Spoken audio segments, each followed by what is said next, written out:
Let's go for another episode from yours truly. Dak Prescott camp have not spoken with the front office, or the front office have not spoken with Dak Prescott. We like our guys, crew. Let me see it in the chat. WLOG. The update from the midday sports analysis and report from yours truly. The name is Law Nation. Let's continue to grind to shine, baby. Shout out to all that watch the videos, that subscribe to the nation. I really appreciate y'all. Come on. They really say ain't no party like a cowboy party. What about an off-season groove? Appreciate you. Shout out to you. Come on.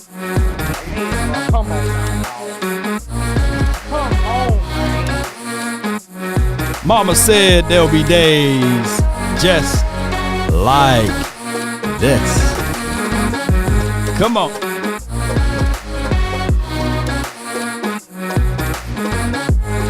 Let me see fire in the chat. Come on. Hey. Ho. Shout out to the SGs. Sharing is caring. I really appreciate you so much for sharing this Cowboys content around the globe. I just realized I'm the only person on the planet that can give you a still photo and talk over it, and you guys are still entertained. Come on. 5, 4, 3, 2, 1.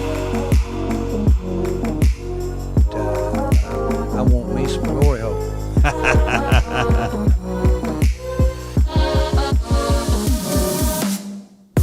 Come on. Mama said there'll be days like this, huh? Come on, y'all. I know you guys are feeling what Jerry Jones' son been spitting out. Steven, talk to Dak Prescott people, man. Come on, man. We need some money, man. We need some coins. I want to go to the Super Bowl, man. Steven Jones, man, what's good with you, man? Hey, it's one of those things, man, that, Riggs, I bet you, man, Riggs is up by 30% now. I know most of y'all are watching Lethal Weapon 1, 2, 3, and 4. Maybe there's a fifth one out there somewhere, or a sixth one. But here's the reality of it, man. We will go back to this moment again to hear about the Jones family on We Like Our Guys. Now, granted, we do. He came out earlier today and said, hey, you know that LVE, I really like him, and I would like to bring him back, But the economics of it, we'll figure that out down the line. So if a team is willing to pay LVE those coins, those bags, then you better watch out. And then he said he would like to keep Donovan Wilson, which I agree, Come on now. Dono! I need you, Dono, man. Can you get to the quarterback once again? But Jerry Jones and John Stephen Jones, why you wait till his contract go to the end of his life, right? You don't want to let it get to the end of his life. So here's my thoughts on all of this. All of this. I feel the people who's willing to move on from Rain Dakota Prescott, I feel y'all, right? Because the same people that's willing to move on from him are the same people who looking at LVE said, dog, hey, we want to keep LVE, so it's just one of those things where it's a as a conundrum, a circle that continue to spin around, and it's the same situation. Here we go.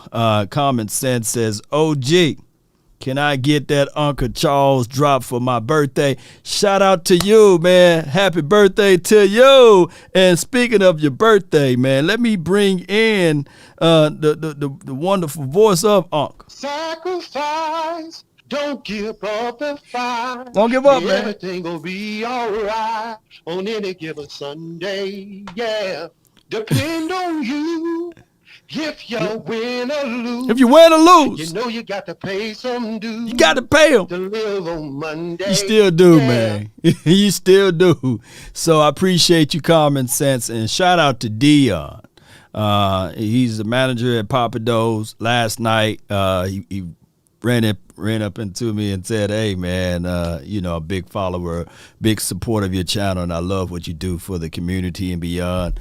And I really appreciate you, Dion, for what you do. And I'm glad that my words were able to elevate you to be where you are at, even at his capacity. Dion is a guy that said he'd been following the channel for a minute, and it motivated him. And I love to hear those type of outreach from people that say they listen to the content, man, and they say, man, I'm hungry, I'm hungry. PhD mentality. Poor, hungry, and determined to make something happen. And I love that. So regardless of whether or not our Cowboys may not be winning every year, but, man, the people that follow the nation, they are winning through Law Nation, baby. So, Jerry, come on, Jerry. Let Law Nation speak to the team just for a few seconds, Maybe I would have told Dak, run! Don't throw it, Dak, just run. Use those Mississippi State legs. No doubt, man. All right, I know y'all enough about me. Let's get right into the meat and the potatoes of everything. Oh, also, did I say this already? The Dallas Cowboys are intrigued with the whole mindset of Tyron Smith, and they are believing on bringing him back for another cup of coffee. So none of that stuff that we did yesterday about our meetings, about the Cowboys could save XYZ money if they cut Tyron Smith. He will be back for another cup of coffee. All right, so here's the report. And I'm going to pull this up, make sure I had the audio in sync with everything. Here we go right here, and I appreciate y'all so much. All right, let me know if y'all can hear. No, we haven't. For top brands? No, we haven't. Is that something that will happen here, you think, with me? I don't know. I mean, my bet is there's not going to be a lot said about it. We'll wake up one day and it'll be done. But doesn't it help to sort of get an idea of what you have when we talk about the piece of the pie? It helps the piece of the pie. Well, we've got a plan. But you're not doesn't necessarily always help you to divulge your plans. All right, so basically, as he mumbled, I know you guys, it was hard to hear him, but what he was saying is that he haven't spoken to Dak Prescott agents or rep or what have you, and the goal is to eventually get things done to extend him. Now, if the Cowboys can extend Dak Prescott, the maximum amount of money that they can recoup from that or achieve from that is $22 million, the mighty Emmitt Smith number. And that is what we can do with those pieces and add it to other parts and areas of this team to improve this team, right?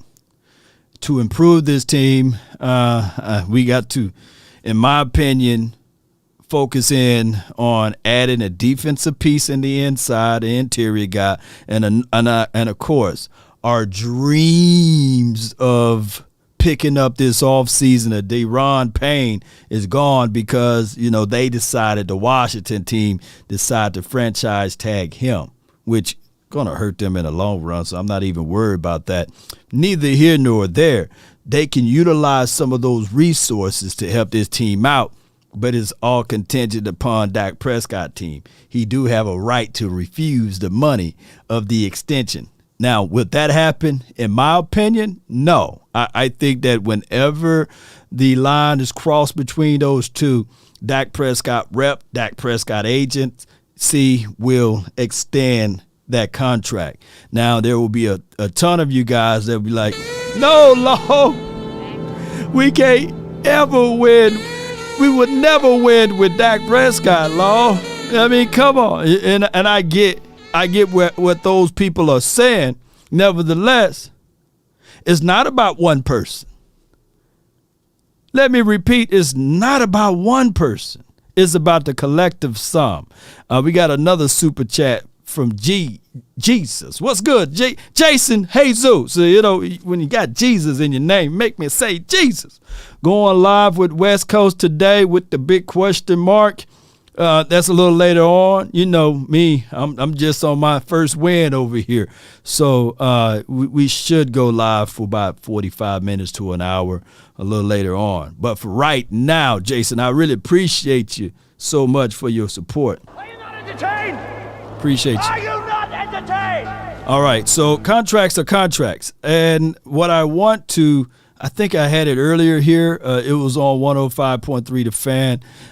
Shout out to my guy. He pretty much, Ernie, he's a good Twitter follower. He kind of already chopped this up.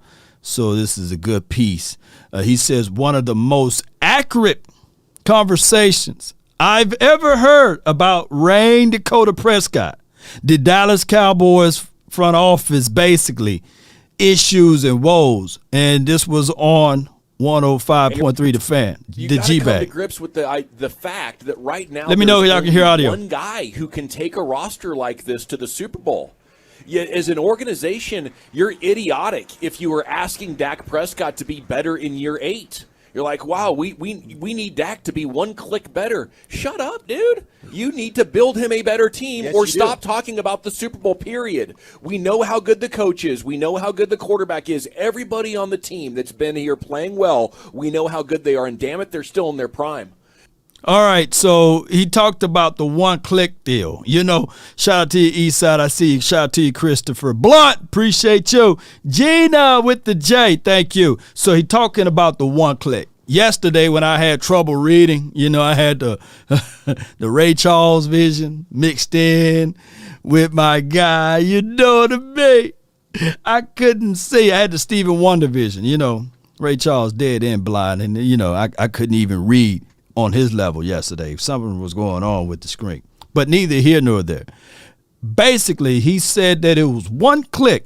We need to be one click better at wide receiver. One click better, I'm paraphrasing, at defense. One click better at coaching. One click better than this. One click better than that. And you know, and if you are expecting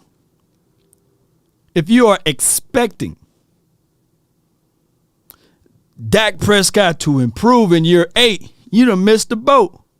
You probably seen as much as or as all what he can do, right?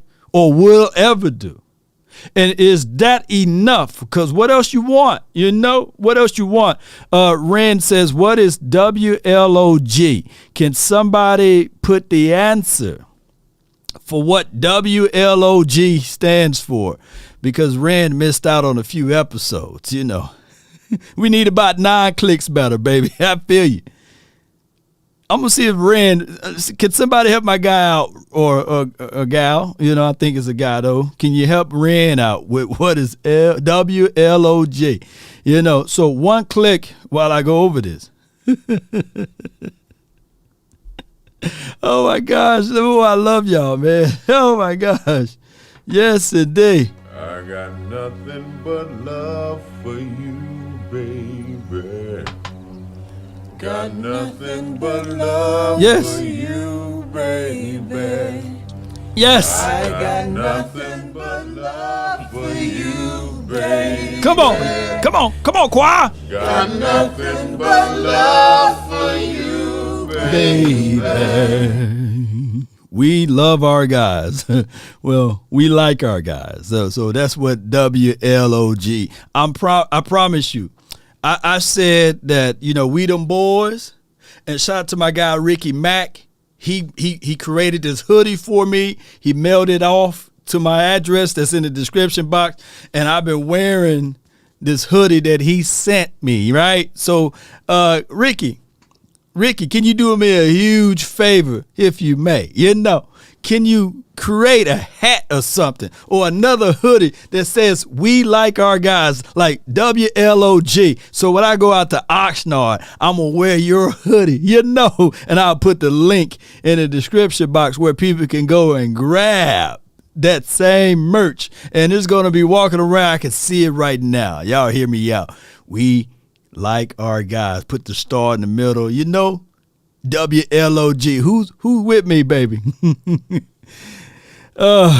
We lose our guys. No, Dave. No, David. No. We like it. But let's get back to the topic at hand, the one-click situation. I do like that mindset. But what happened here, when your feet is not to the fire, you can say, man, I'm one click away. Oh, man, I'm $1 short. Can I still get it?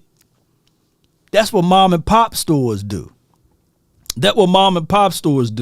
You working in a mom and pop store, it's a piece of, let's say, for example, something small, a stick of gum.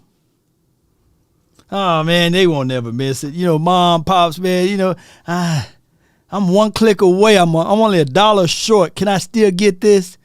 Yes. And then you've been taking it, putting it in your pocket every day. That $1 short turns into $365 at the end of the year.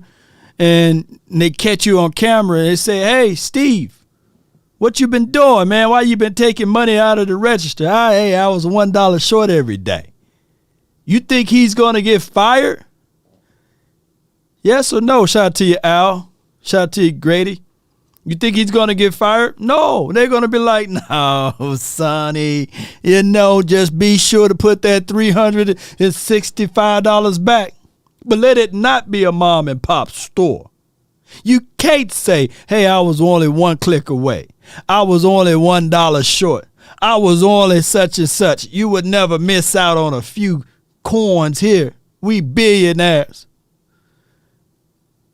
But when you run an operation like the Jerry Jones family, the Jones family, and I'm not throwing any shade at those boys. I'm not.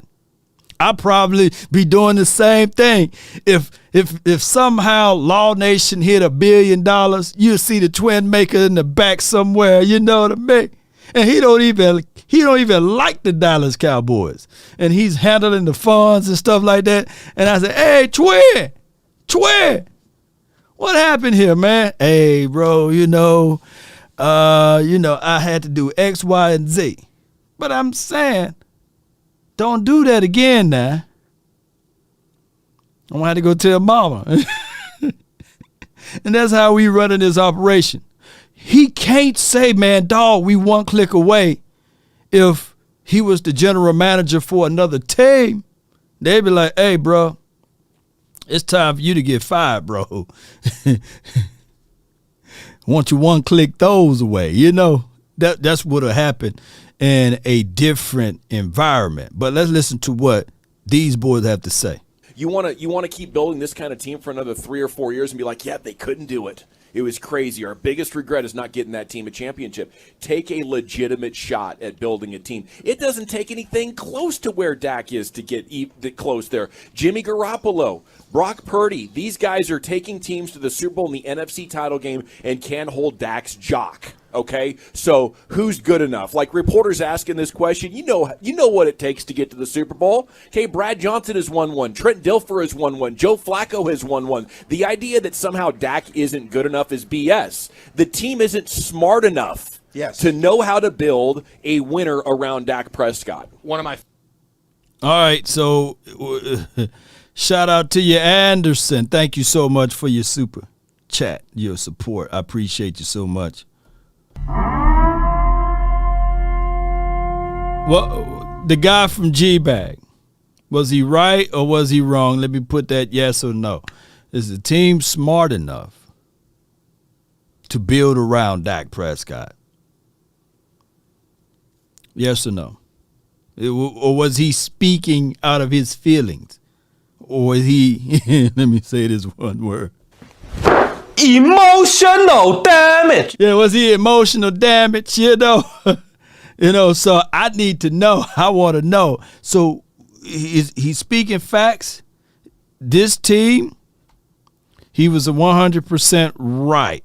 So my thing is, and then of course I keep calling John Stephen Jones Jerry, but he was saying earlier today that he do not regret of letting Amari Cooper go, right? So we'll revisit that storyline. But he was spot on. Oh, okay. Team been dumb for 20 years. This is from Alvin. Appreciate you. And he played backup, laugh out loud. He is correct, Law. This is from my guy, Perry. Locke, appreciate you. Branday says he was right. You don't have to have an elite quarterback to win a Super Bowl. Look, I've been banging on the table and I've been going back and forth with people and telling people, look, you don't need an elite quarterback. Now, some people will argue with me and say that Dak is elite. I started off last year, the very first episode of me and Boss Cowboy Sports. We were out at the Cowboys Experience event, and our first debate was, is Dak Prescott elite?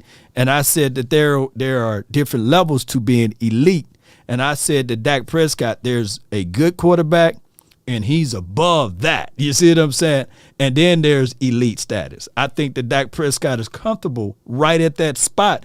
And all year long, I've been saying, hey, I want Dak Prescott anywhere between 24 to 27 attempts.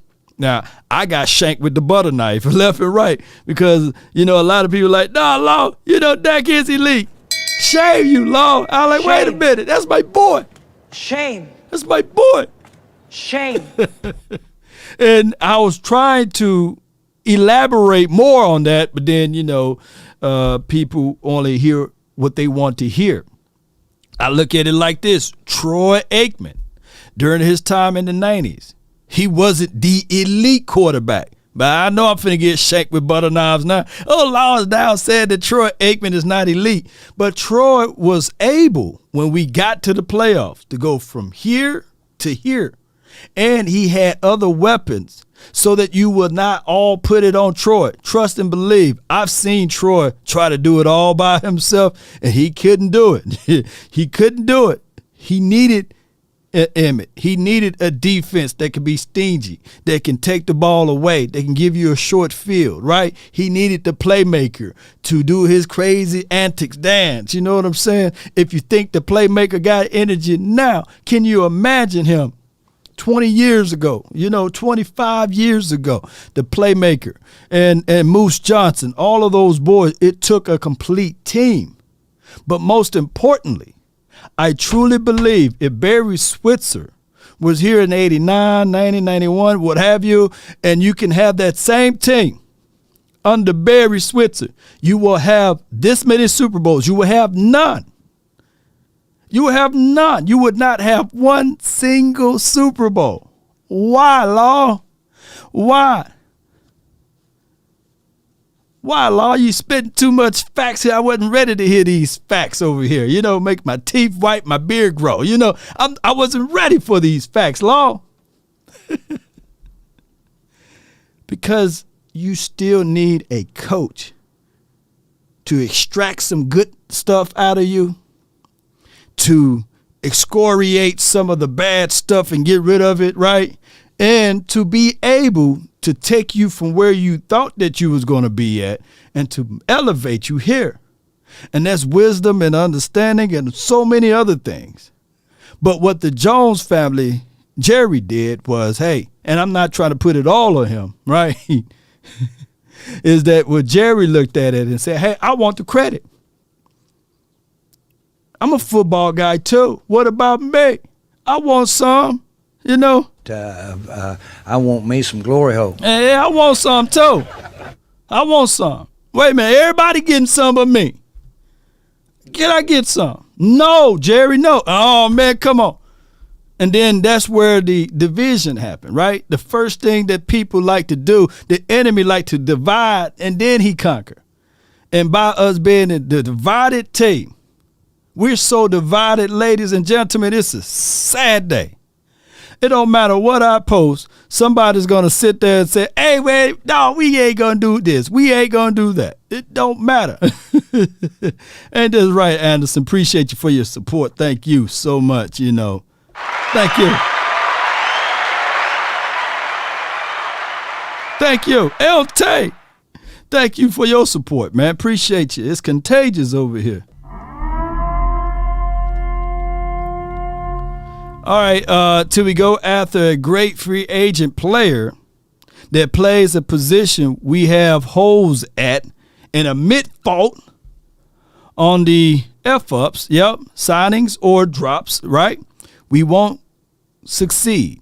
But I'm hoping Dak is successful against all odds. Come on, man. Coaching can put a little Band-Aid over it. You know the craziest thing about it? Some Band-Aids can't heal it all, right?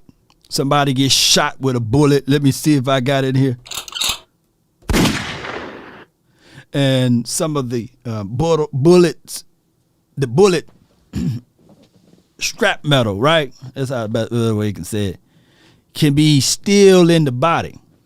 And putting a Band-Aid over it will not help it. Sometimes you need to go in and bust open that wound even more and remove some of those strap metals, right? Or if not, you'll be living through the pains. And what the Cowboys try to do for many of years is put the Band-Aid over the bullet wound. Got to extract the bullet. You do. But that's just how it goes, and I hope that analogy worked for someone. The Dallas Cowboys, I hope it do. I think I got it over here. Shout out to John Machota. John Machota been clutch today with all of the excellent content that he provide. All right, so this is Stephen Jones on Big Mike McCarthy. Mike brought up the idea of wanting to change and call plays, and you guys going with that speaks to your commitment to Mike as your head coach. Absolutely. And Mike, obviously, for most of his career, he was a play caller. I think he may have given it up. He whispered. You know, one point in time, but no, for the most part, he's been the play caller, and he was the play caller for his tremendous success he had in Green Bay. So y'all are all in on Mike. Absolutely. All right, so let me translate for those who couldn't hear that. It's all about being all in on Mike. Is it too late? I would say it's never too late, right? But it's a little late. A philosophy is a thought track, a principle that you do regardless of the situation and scenario. A philosophy is what it is. Now, when Mike McCarthy was hired, I believe, and it probably go to the grave with this stance right here, that he was hired under conditions that, hey, man, you know, I see this young kid, Kellen Moore. He's a brilliant guy. It would be kind of crazy to get rid of the guy who Dak Prescott is really familiar with. And if you look back at the stats in 2019, Dak Prescott collectively had a good season, right? And we don't want to stop that or derail that of Dak Prescott. Can you consider my grandson, Kellen Moore? You know, it was a consideration, right? Can you consider him, wink, wink, to be your OC? Or can you groom him? And Mike McCarthy, you know, he's about getting that bag. I think his contract is $25 million, right? He ain't finna be sitting out here saying, you know what? Nah, I like to just get my own. You know, I like to bring my own stuff in. No, he's trying to get that bag. And I don't know a single person in here right now that will look back at their boss before they get the job to say, nah, I don't like your consideration. I'd rather do it my way. I'm going to Frank Sinatra this thing all the way, right? I don't think people would have been able to do that. You know what I'm saying? DC 65, he says, Kellen Moore, brilliant. But no, he was considered brilliant, right? Boy wonder. Before his time, you know. That's just how it go, you know. That's just how it is, unfortunately.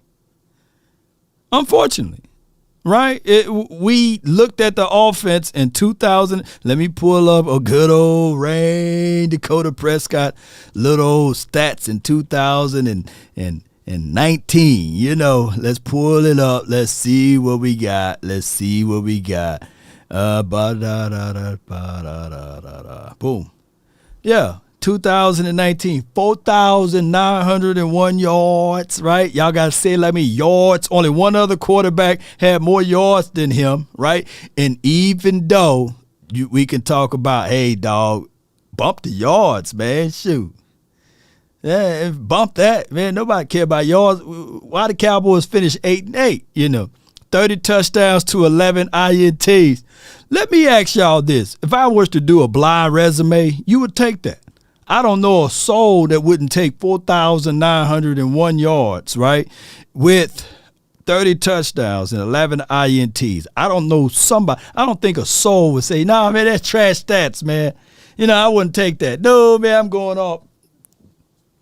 A lot of people will accept that, right? So that's just the reality of it, and that's why we here to this day. The stats. The stats determine how much coins and remuneration you are able to make on the next level, right? Your stat numbers. And, of course, we can talk about wins and losses or what have you, but the stat line. Law, do you have any proof to that? Well, in the last 6 years, Jimmy Garoppolo got more playoff wins than anybody in the NFC. Outside of Tom Brady, since he moved over here, and you know what I'm saying. But outside of Tom Brady, but do that mean that Jimmy Garoppolo deserve $50 million? No, that's just the reality of it. So on one end, you got to look at the stat figures, and then on the other end, people compute those numbers, and they don't go by wins. That's just how it goes, unfortunately. LVE isn't the answer at LB spot. Yeah. But according to the Jones, Law, do you have any proof to that? Let me see if I got that right quick. Hold on. Let me see if I got that right quick. Y'all bear with me. I love y'all. I thank y'all for y'all patience here. All right, so here it is right here. Stephen Jones says, on wanting to re-sign linebacker Leighton Vander Esch, I thought Leighton had a great year with a G-R-E-A-T. Not a good year, but a great. It's all just boiled down to the economics in the terms of where he ends up. He had a hell of a year. So he's looking at the money side of it. So if LVE looks up in the sky and say, I want that sun and I want a few of those stars, then the Cowboys going to say, nah, depart from me. Depart from me. I never knew you. Nah, they won't bring him back. But if LVE looks up and he see a tree, right, a tree branch, maybe even a plane, and he said, I want that plane, I want those trees right there, then the Cowboys will have conversations with him. But they will not have conversation with him if he's wanting the sun and the moon and the stars or what have you. So that's just how that goes, unfortunately, for the Dallas Cowboys. Oh, boy, we moving right along today without hiccups. I appreciate y'all so much for all of you all for tuning in. All right, so with that being said, let me see if I can go back to one other topic. I can just gloss over this right quick. Stephen Jones on Michael Gallup. He has a great chance to step it up again next season or this season, basically, coming off of the ACL situation. All right, so we got a super chat from Coach Marv. Let's see what he said over here. Law, this is an important fact. There is only about 12 players, maybe a few more from Jason Garrett era. We are going in the right direction the rebuild is coming complete. The rebuild.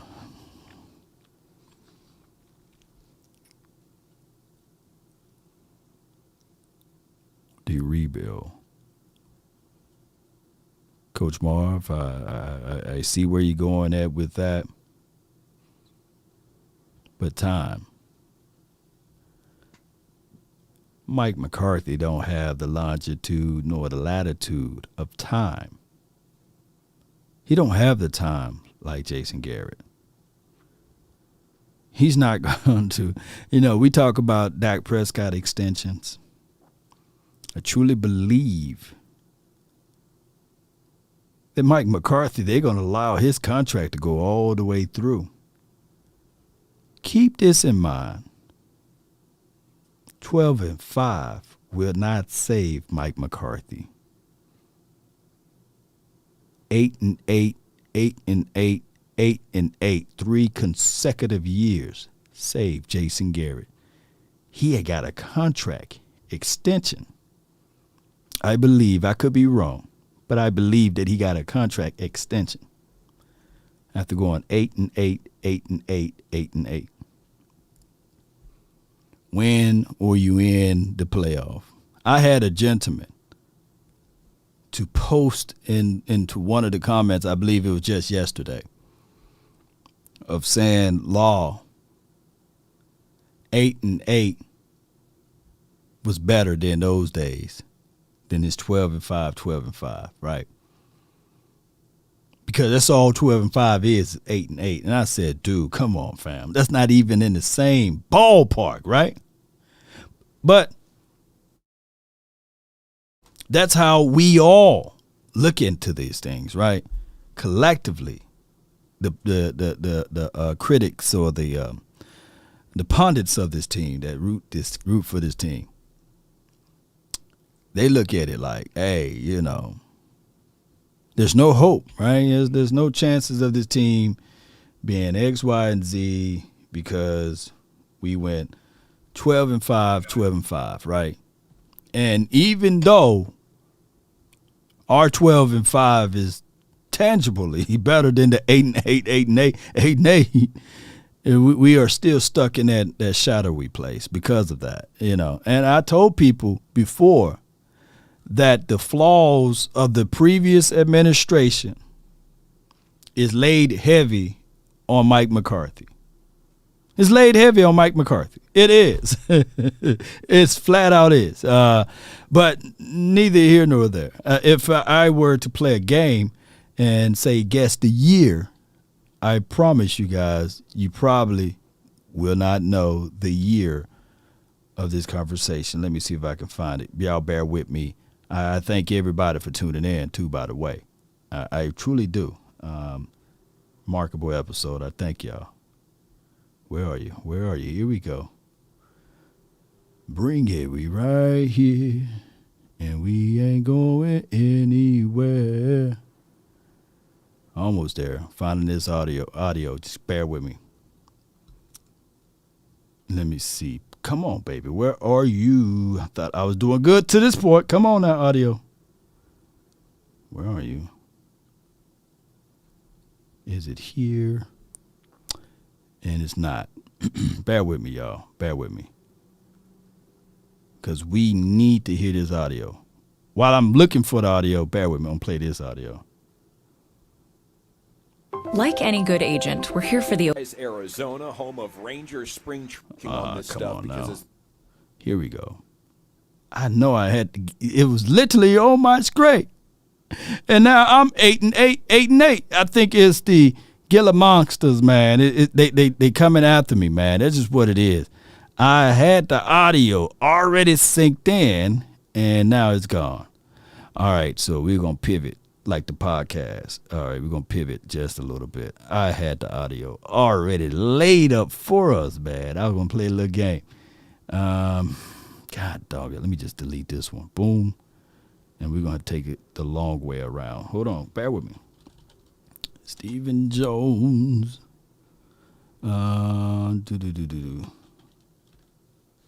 Boom. I'm almost there, y'all. Boom. Had to go around the long way. Let me know what year. How much of the fact that Zeke is not in your camp is being discussed? Certainly, a zero. When this thing he likes to have something that they can write about, and certainly, I know our fans are interested, in terms of.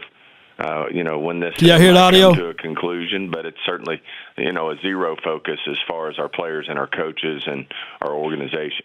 So, other than what myself and our salary cap guys are doing behind the scenes. How often are you talking with Zeke's team these days? Very rarely. You kind of, there's this perception out there about negotiations that, there's these ongoing talks and they go on hours at a time, and that's just not the case. You kind of set the boundaries of where you think it should be, and certainly they're all represented by very sharp people, and they're trying to do the best for their client, and you kind of sit there and you stew on it and you think about it, and you're always trying to think of something that might bridge a gap. But at the end of the day, this is a distribution dilemma for us. I mean, the money's going to go out the door. It's going to be spent across the board with our team. It's just Jerry and I's job to decide, how to divide the pie. And, everybody wants their share and as much as they can get, and rightfully so. I mean, that's not the player's problem. That's not Dak's issue. That's not Zeke's issue. All right, so he talked about the pie, All right, so, and I kind of, if I were to had it where it was at originally, I would have had all type of answers, 18 and 19, but you guys got it right. It was in the year of the Ezekiel Elliott holdout year or what have you, and they're talking about the pie. And it was the 2018 year or what have you, when Zeke had to be in Cabo and his agents and the representative were not speaking to each other. But we are circling back to this same issue, right? And one of the famous words that he said that is not Zeke issue, is not Dak Prescott issue. He even threw in that it wasn't even Amari Cooper's issue. So this had to be in the 2019 season, part of it, I believe. But here's what I have to say about this. The Dallas Cowboys fool around and continuing to shoot themselves in the foot with these type of situations. Law, when you see an obstacle, you are taking your eyes off the goal. We need to stay hungry and focused this off season, next season, and beyond.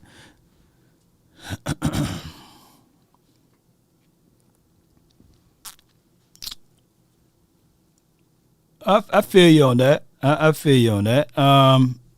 Let me say this. One of the better birds of prey. There are two birds of prey that is dominant in their particular field. One being the eagle, right? Because no other bird can fly and soar as high as the eagle. And the vision for said eagle may not be the fastest bird of prey, but they have the keenest sight as far as vision. So when an eagle see what he wants or she wants, they track in on it and they are able to laser focus to get to said object without any distraction. Regardless of what's around them, they come down and they swoop.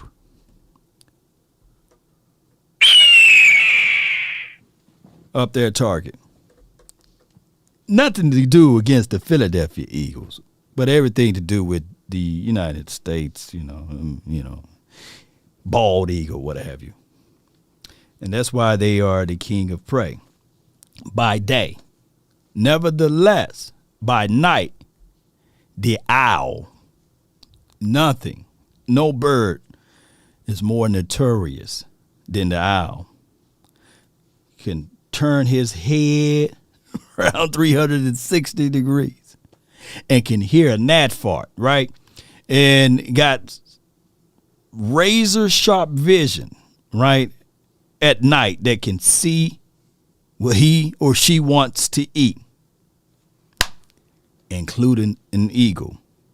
If an eagle is spotted at night by the owl, you see what I'm saying? Because they are territorial. They would eat upon the eagle. That's crazy, right? So at times, yes, you can stay focused. Yes, you can see what you want, right, in life. And yes, you can look at life and say, all right, these are the things that I want to achieve. But it got to be the right time. Oh, yes, it got to be the right time. Vision is everything. And one control vision good at day and the other control vision well at night. So it's so many things that you have to contextualize it all. Eagles, I am awake. Are you? Eagles are a top bird. Are you ready? Are you ready to challenge the law? They're top bird only at day, but not at night. I'm just telling you the truth. I am awake. We'll do a documentary series on that another time. You know, it's not Amari's issue. Is to worry about who gets what. I mean, that's our issue. Certainly, it ultimately comes around to them because it's what we're willing, how much of the power we're willing to give them. And you know, all these are great football players, and we're going to exhaust all energy to get this done. And, you know, we want each one of these guys to walk away very happy, you know, with their business, with their contract situation. It's not anything we're concerned about. It's not anything that we're uptight about. It's not anything we're puzzled about. It's just something, you know, that's the business of football, and we have to continue to work on it. Well, obviously.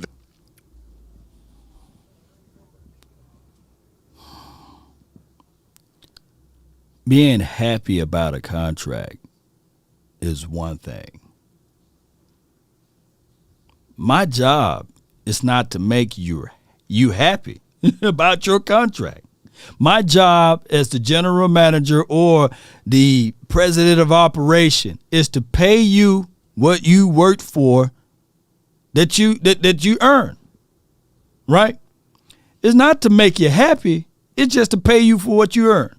But on top of that, I have to let you know too that yes, within the confines of this contract, I got to be happy too if you want to be happy.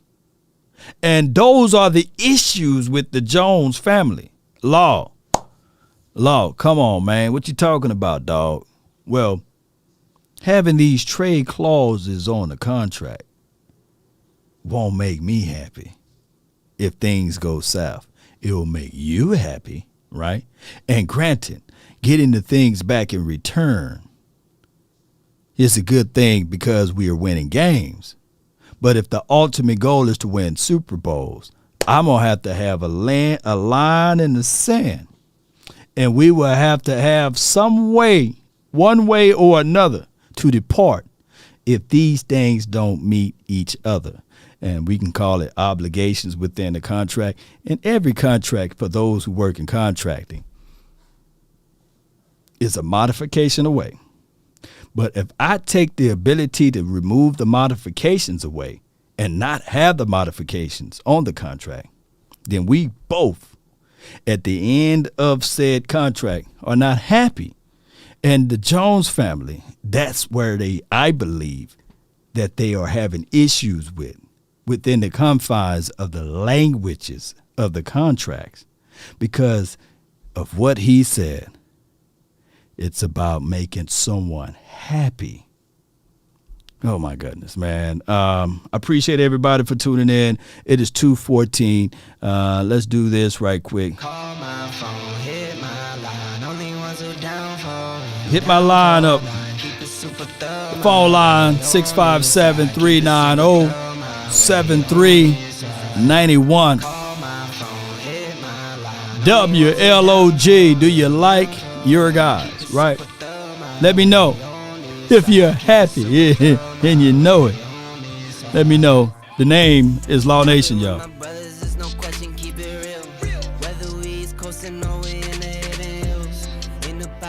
There is one other participant. One person in here.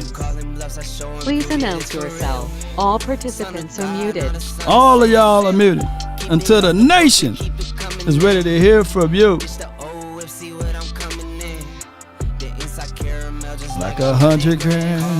Phone hit my line. Only ones who down for real, down for life. All right. Appreciate all of y'all for tuning in. I got the first caller that's been waiting here before I even turn the phone lines on. Patrick, no Mahomes. You're live for the 757. It's Patrick, not Mahomes. What's good with you, man? What's good? Feels good to be a champ. Yo, man, well, hey, you know how it feels, man. You know, you gave the Super Bowl away. You know, you gave the whole trophy away. I saw you out there. You know, you was kind of walking, weeble-wobbling. But talk to me, man. Well, you know, I had to get my injections, but you know, I'm going to Disney World and went to Disney World. Pat Mahomes is an animal, man, and there's no way I can say he's not. You know, he is. Right. But I'm glad to be on here again. I've just been listening to the show throughout the day on my way home from work. So, appreciate it. Been spitting facts as usual. It's good to have somebody to listen to that actually has a like mind when it comes to these daggone Dallas Cowboys. My biggest thing is just to comment about the whole offseason in general. Mm-hmm. I think the biggest thing for me is, number one, for the goal for Coach McCarthy. Can he get the best out of his players? Because at the end of the day, you know, as happy as I was to see Kellen Moore and those stupid play calls that he would call throughout the season be gone, at the end of the day, can his offense, can his imprint, can what that he's been beaten on the table for, can he put his imprint on this team and get the best out of his players? And the biggest thing is, and I think you kind of hit on it throughout the show, can the Jones family either do one or two things? Either retain some assets that's going to actually help build this team to get to the NFC Championship or the Super Bowl, or can we sign some big-name players, a.k.a. Bobby Wagner, a.k.a. Deron Payne, Well, Payne, he just signed a franchise tag, or they placed him on a franchise tag. They did. Well, that's my bad. Then I've seen a lot of stuff on NFL and ESPN, so I don't know who's tagged or who's not tagged these days. But my point is getting a big name player, because the Dallas Cowboys have had a history of just, we're gonna let go of one player. I'll give an example. Des Bryant. And then we turn around and we bring in Allen Hurns. Oh my gosh! I'm gonna let that sit right there, ladies and gentlemen. Not James Washington, not him, not Washington. Allen Hurns. But you know what crazy? And they tried it. You spitting some truth, Pat. They tried it because when they got rid of Dez, remember, Allen Hurns used to wear 88. And Allen Hurns, they were trying to give him 88. And he said, out of respect of Dez and the numbers before that, I can't do that. You know, give me another number. And they gave him 17. You see, Cowboys be trying to do that marketing ploy stuff, man, you know. And I love my team. And it don't work. It don't work, man. It don't work. And it gets annoying after a while. And I'm going to be honest with you. I hate to admit this on your show, I almost stopped being a Cowboys fan. Don't do it, man. When they cut Amari Cooper. Oh, my God. I'm not. But when they cut Amari Cooper, I was hot. Oh, my I was gosh, like, man. what are you doing? Because I'm like, he wasn't the problem. He wasn't the problem. I'm like, the thing about it is, I watch basketball too. Good teams find a way to keep their core together. And figure out a way to say, okay, here's what we're good at. What do we need to do better? And push the envelope for it. You know what I'm saying? I mean, everybody's seen The Last Dance with the Chicago Bulls. And, you know, Doug Collins was the coach. But Phil Jackson was the mastermind behind the scenes trying to get the triangle offense going. And by the time that he got into the helm and became the coach, what happened to the Chicago Bulls? It took off. So the key thing is, can we have an imprint and identity on this team? Can we, number one, get back to running the football consistently? But you know what? Just here and there. But you know what? And I'm glad you brought up basketball. You know, the Bulls And I can use the Bulls and the Patriots on how they created this little dynasty, right? The Bulls, right? Remember Craig Hodges, right? You remember him?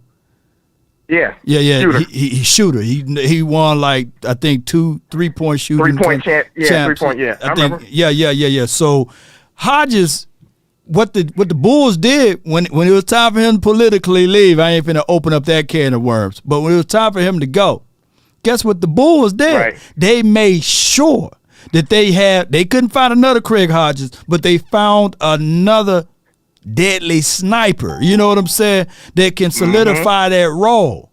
And it's all about finding those pieces that can solidify those roles, just like what the Patriots dynasty did when they got rid of one little short I forgot their names, but those little short Julian Edelman type of Elker and all of those boys. When they got rid of, they kept replacing them with the same type of wide receiver. You know what I'm saying? They had short area quickness. They could find a soft spot in the zone. It could be a leak out valve or a safety valve for Tom Brady, and kept that West Coast offense going. They didn't try to change it out with something else different. I have to say no more. They knew their identity. Oh my God! I don't need to say anything. I appreciate you. They knew their identity. I appreciate you, man. Go ahead, man. Let me hear you say it before I let you roll, man. Hello, what's that? Go ahead, let me hear you say how about them Cowboys or something, man, before I let you go, man. How about them Cowboys? How about them, baby? That's Patrick, not Mahomes, man. Oh my goodness, man. I thought he was gonna leave me on a hanger for a second though. But you know, Wes Welker, Julian Edelman, you know, blah blah blah, you know. So you guys get what I'm saying, right? But before a lot of people who don't follow sports, they're like, who's Craig Hodges, man? He can't shoot, and then his brother can drain him. He can shoot. But Welker, not Walker, Wes Welker, you know, John Paxson, you know, I see y'all. It's all about creating and keeping that identity. All right, so we got another caller on the line. Coach Marv, you're live. Hey, what's going on, Long? Hey, man, the last caller, man, he was so right, man. I appreciate someone pointing out what it is, man. If you don't know your identity, man, you don't know what you are. How you gonna be successful in going forward? Because you don't know you don't know what makes you tick. Yeah. You don't know what you want. You don't know how to. You're all over the place. Mm-hmm. And I think, man, listen, man, when you play that cut, say emotional damage, you know, that's what this Cowboy Nation is, man. We so thirsty, man, that we'll jump around. We don't even see. Mm-hmm. We don't even see that we're making progress. I think sometimes we think that before Mike McCarthy came here, we were a Super Bowl contending team. Right. Man, we had. Listen, we had maybe a second-year quarterback, maybe a third-year quarterback. We was rebuilding the whole team. The defense was horrible. Mike McCarthy come in. We got the pandemic going on. Mm-hmm. Then we got the defense. It's the most horrible defense in the whole NFL history. Right. And within 2 years, we're gonna change the whole defense, backups, everything. That changed. I think only person that's left is D-Law. On the defensive side, let me think. That's it. Everything. Maybe Anthony Brown, and you had Jordan Lewis at the tail end of the Mike Marinelli thing, but everything else has changed out. We did that in 2 years to go from a pitiful defense to a top 10 defense, and getting younger with core stars or core guys in this defense that are maybe 3 to 4 years in. Now your offense, if you look real careful, we haven't changed out the whole offensive line. Yep. Zach Martin holding on. I mean, thank you. So yeah, look where you're growing. Look where you're growing. But we so thirsty to thinking that, okay, but it takes a process. Even in any situations, yes, you may catch lightning in a bottle to go. The Rams, it took them a process with having a good defense a couple of years, and then they made that last move and that the team matured and they got on a run in the Super Bowl, and then they got lucky to get a guy that fit a need for them in Odell Beckham because somebody cut him and they could get him for $2 million because he wanted to play there, and they made a run. But now what you see is the run that they made on that team, it was gone because now that was built a couple of years prior to. Mm-hmm. Same thing with Tampa Bay, Law. If we think about Tom Brady was the last piece. That defense in a lot of that team was homegrown. They didn't bring that whole team in. They had those things going on before Tom Brady put them over the top. But didn't put them over the top to make a run for 3 or 4 years. It was just enough to give that.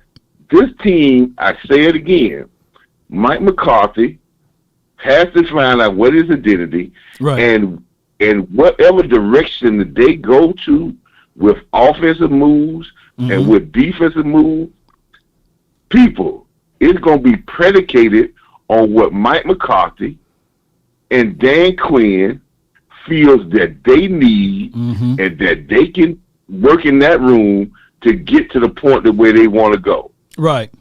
And if they give that to them, I'm all right. If they don't, if it doesn't work out, then we say, but we have to allow those guys that have been to a Super Bowl, they say they've been to a Super Bowl, have went to championship games, right?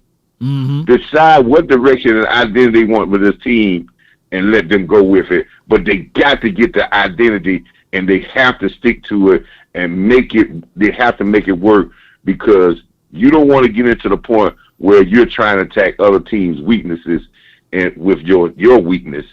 You want to, what we say, impose your will. And when we say impose your will, that means imposing your identity. Oh, wait, man, Coach Marv, you laid it up, man, and I appreciate it. Matter of fact, you slam dunked it just like Pat just did. Imposing your will with your identity. Yep. And one quick thing, Lars, since check your email box, man. There's an article about Kansas City about how they think about trading. We talked about the other day. They probably going to trade their best defensive back, their veteran defensive back, because they feel like they want to avoid him getting to free agency because they don't think they want to pay him $20 million, and they feel like they can go ahead and trade him now and get some assets because their coaching staff is always saying we can get guys and we can coach them up and have top 10 defense. I mean, that's their philosophy. You know what? That's why they're going to stay at the top. You know what? The Patriots used to do that too. That's why you stay at the top. You got to trust your coaches. You got to trust your coaches that say, save me some money, but win me some games. No doubt, man. If you can do that, you're talking about dominance. But here's the only thing though, and I do like that model. I didn't get a chance to read the article, but I kind of glimpse over it. And you remember, what's that guy that played for Chandler Jones? You remember him? He was a Patriots product, right? And they got some stuff off of him, and they didn't have to pay him big money. And they just didn't do that with him. They did it with other guys that's kind of slipping my mind right now. But when you have a good coaching staff and you believe in your philosophy, you can do that. The only problem is with the Cowboys world, everybody's superstar. Hey, but Lord, you've been saying this for the longest. I'm going to give you credit. When you were talking about ain't no salary cap on coaching staff.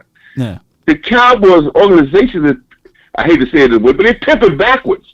Yeah. I would devote a lot of money, the top dollars and the top things to the coaching staff, because they're going to save me money on the other end with players, because they're going to get stuff out of players that you don't have, and they'll be able to develop talent, and it's going to save me money in the long run. But if I try to get players to outrun my coaches, I'm going to always be chasing the carrot. Man, Coach, man, you laid it up again, man. I appreciate you, Coach Marv. Appreciate y'all for listening in to Coach Marv, because he be bringing us some gems, man. Yeah, some good stuff, man. Appreciate Coach Marv. Put your hands together for Coach Marv too, by the way. Put your hands together. And you guys get what I'm saying, and I believe that article, what Coach Marv is saying too, is that they can do that though. The Chiefs just won the Super Bowl. So if they want to trade away their number 1 or number 2 DB, The conference has been locked. it won't be a soul that will mention that, like, hey, what the Chiefs doing? But the Cowboys, we're not able to do that because, for one, we don't move with discretions, right? We're not discreet, even though Stephen Jones said he want to be discreet today, but they really don't move discreetly. They move loudly, like everybody know that they're coming when they move, and the empty wagon make a lot of noise. And we heard that before, just as much as the squeaky wheel get the oil, but the empty wagon make a lot of noise too. And we make a lot of noise. I can see Eastside Harold saying, yeah, Law, I told you, man. I told you. I can hear some of my detractors saying, yeah, see, Law admitting it, But that just come with it, right? We talk too much about our moves, and then we talk too long and too much about our previous moves. We do. Like, we are still talking about Amari Cooper. Why?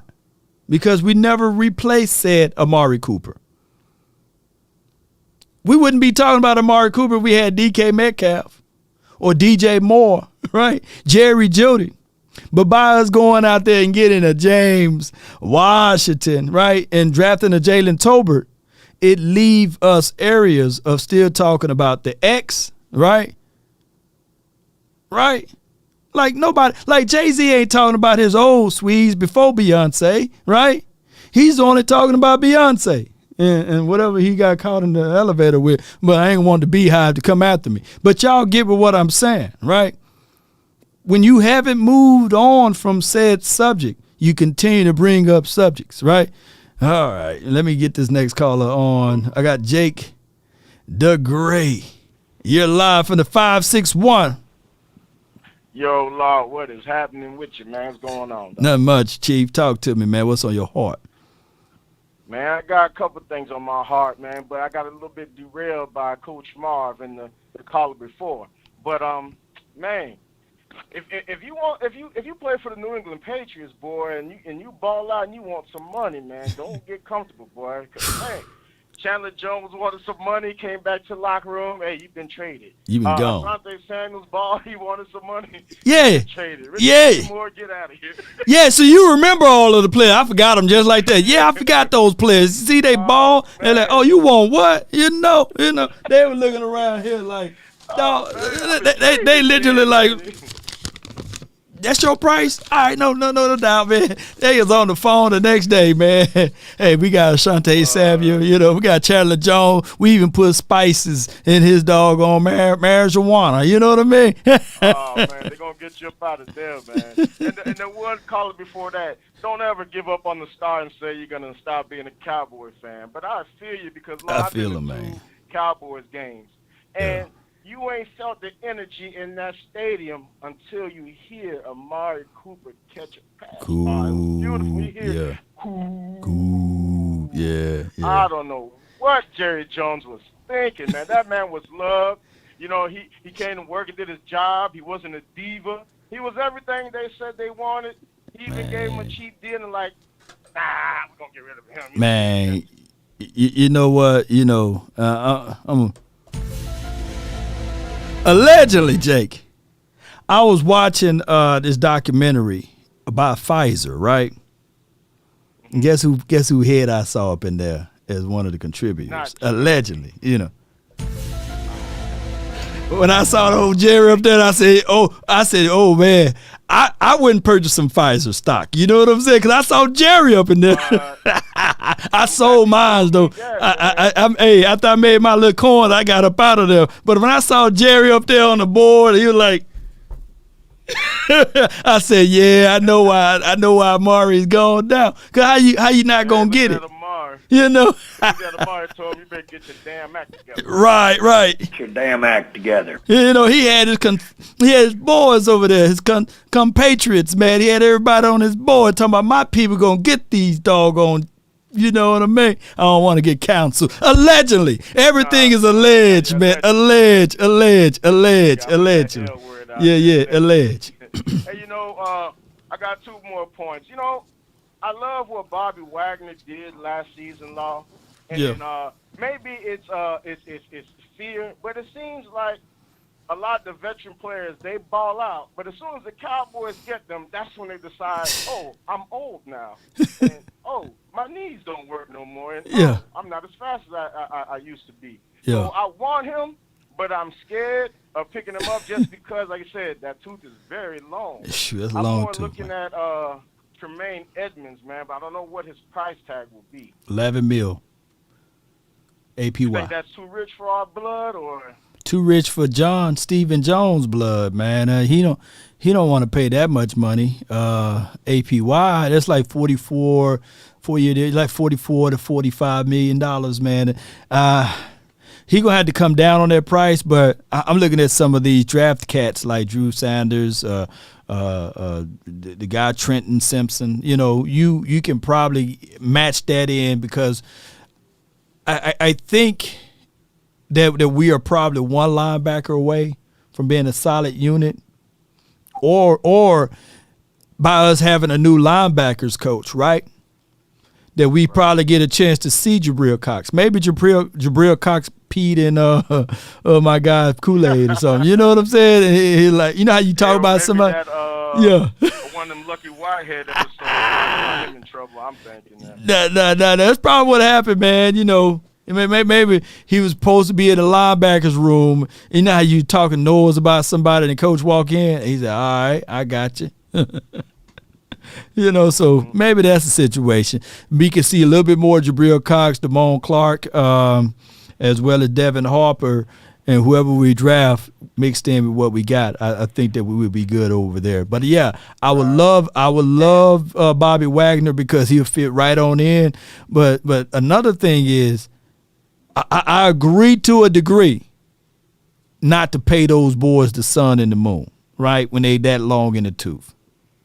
Right, for real. And one more thing. This really is not football related. It's more like, man, I really appreciate how you conduct your show. Even though this is football, you know, we're high octane. I appreciate how you keep it PG-13. I'm going to tell you why. I tried to introduce a friend of mine to some content yesterday, and man, I didn't realize how much my ears can't take profanity, even though I'm like a sailor sometimes. Well, I heard so many F-bombs and this and that. I felt embarrassed for the dude for me trying to introduce you, you know. His content. Man, yes, indeed, I appreciate you keeping it PG for the young Cowboy fans out there and the parents that are trying to introduce their kids to this Cowboys content. So you keep up the great work, Law. I thank you so much, man. Appreciate you, man. Yes, indeed. That's Jake the Great, man. Put your hands together for the brother, man. I try to, man. I tell everybody to watch all of my content. But don't. If you're under the age of 18, man, don't watch the post game. Don't watch the post game Green Bay show. So I need to delete that one. You know what I'm saying? But I don't delete no content. But don't watch the post game Green Bay content. You know what I'm saying? You know, so bishop, pastors, you know, revs, you know, kids, don't watch that, because if y'all watch that tape, y'all like, man, that ain't Law Nation right there, man. That's somebody else, man. I was I was cussing like a sailor, man, and I had to get it out of me, man. It was like therapy session, you know what I mean? But that day, man, I was on another one, and it was crazy that day, man. Speaking of Bishop, man, I got Bishop Kane right here for the 945, man. What's up, Bishop? What's good, Lord? What's good with you, Chief? Talk to me, man. I'll let you, boy. Hey, man. Don't listen to none of them post-game playoff games either, man. I know I was in there going to hell. Like, I know. I hate to be like that, man. But man, you know what, though, man? I'm thinking. One thing I'm thinking about right now is Washington, bro. Washington always been a quiet, all right team. The Eagles just went to the Super Bowl. Bro, they just got Eric Bieniemy right now. On my tripping. I mean, the Washington team, they did get EB, and their defensive, like the coach over there, he's a defensive first coach, right? And what they did to us in that last game. Come on, man. Shoot, Sam Howell, he was looking good on the offensive side, and that defense was looking good. I was like, dude, them boys came to play. People be forgetting Chase Young, one of them Bosa type talents. Like he up there with them type when dude was in college and he first came to the league, he was a dog. Shoot. Like, and I'm just like, in my mind, I'm like, man, I dang near wouldn't even be mad if we went and got us another lineman in the draft this year. Like, I don't know how deep the draft, I don't even want to. You feel me? But you know them picks that you be biting your teeth at or gritting your teeth at be the ones that be you like, damn, that mug hit. Like Tyler Smith, man. But here's what old school scouts say, and I kind of pick up this from Bill Parcells too. If you think you're good at a spot, draft again. So I've seen so many people say, Law, we don't need a Darnell Washington because we already got Jake Ferguson, we already got Peyton Hendershot. Bull sugar. I'm going to draft again. I'm still trying to replace, like, everybody's job is replaceable. And if it's BPA, best player available, I'm not finna go reach and go for need. So if it's the quarterback, sorry, Dak, I'm going to, if he's the best player available, I'm drafting that quarterback. If it's the running back, sorry, whoever it is. Yeah. Bro, hey, you know what? They didn't tell Rodgers they were sorry. Rodgers one of the coldest people in the league, been there for 10 years. Right. So you know what I'm saying? Like, we don't gotta explain nothing. No. We really just need to. Hey, man, I'm just looking at this division. The division ain't doing nothing but getting better. We and the Cowboys' problem for years, bro. We a stagnant team, bro. Like, as of lately. But let me say this though, fam. Bishop, let me say this. We do, but in the 90s, the Giants, the Eagles, the Washington team, they wouldn't pushovers then, you know. So it built us. So I like battling through that. I'm not worried about the Washington team. You know, I can't wait to talk to Louis T and tell him how I'm going to sweep them.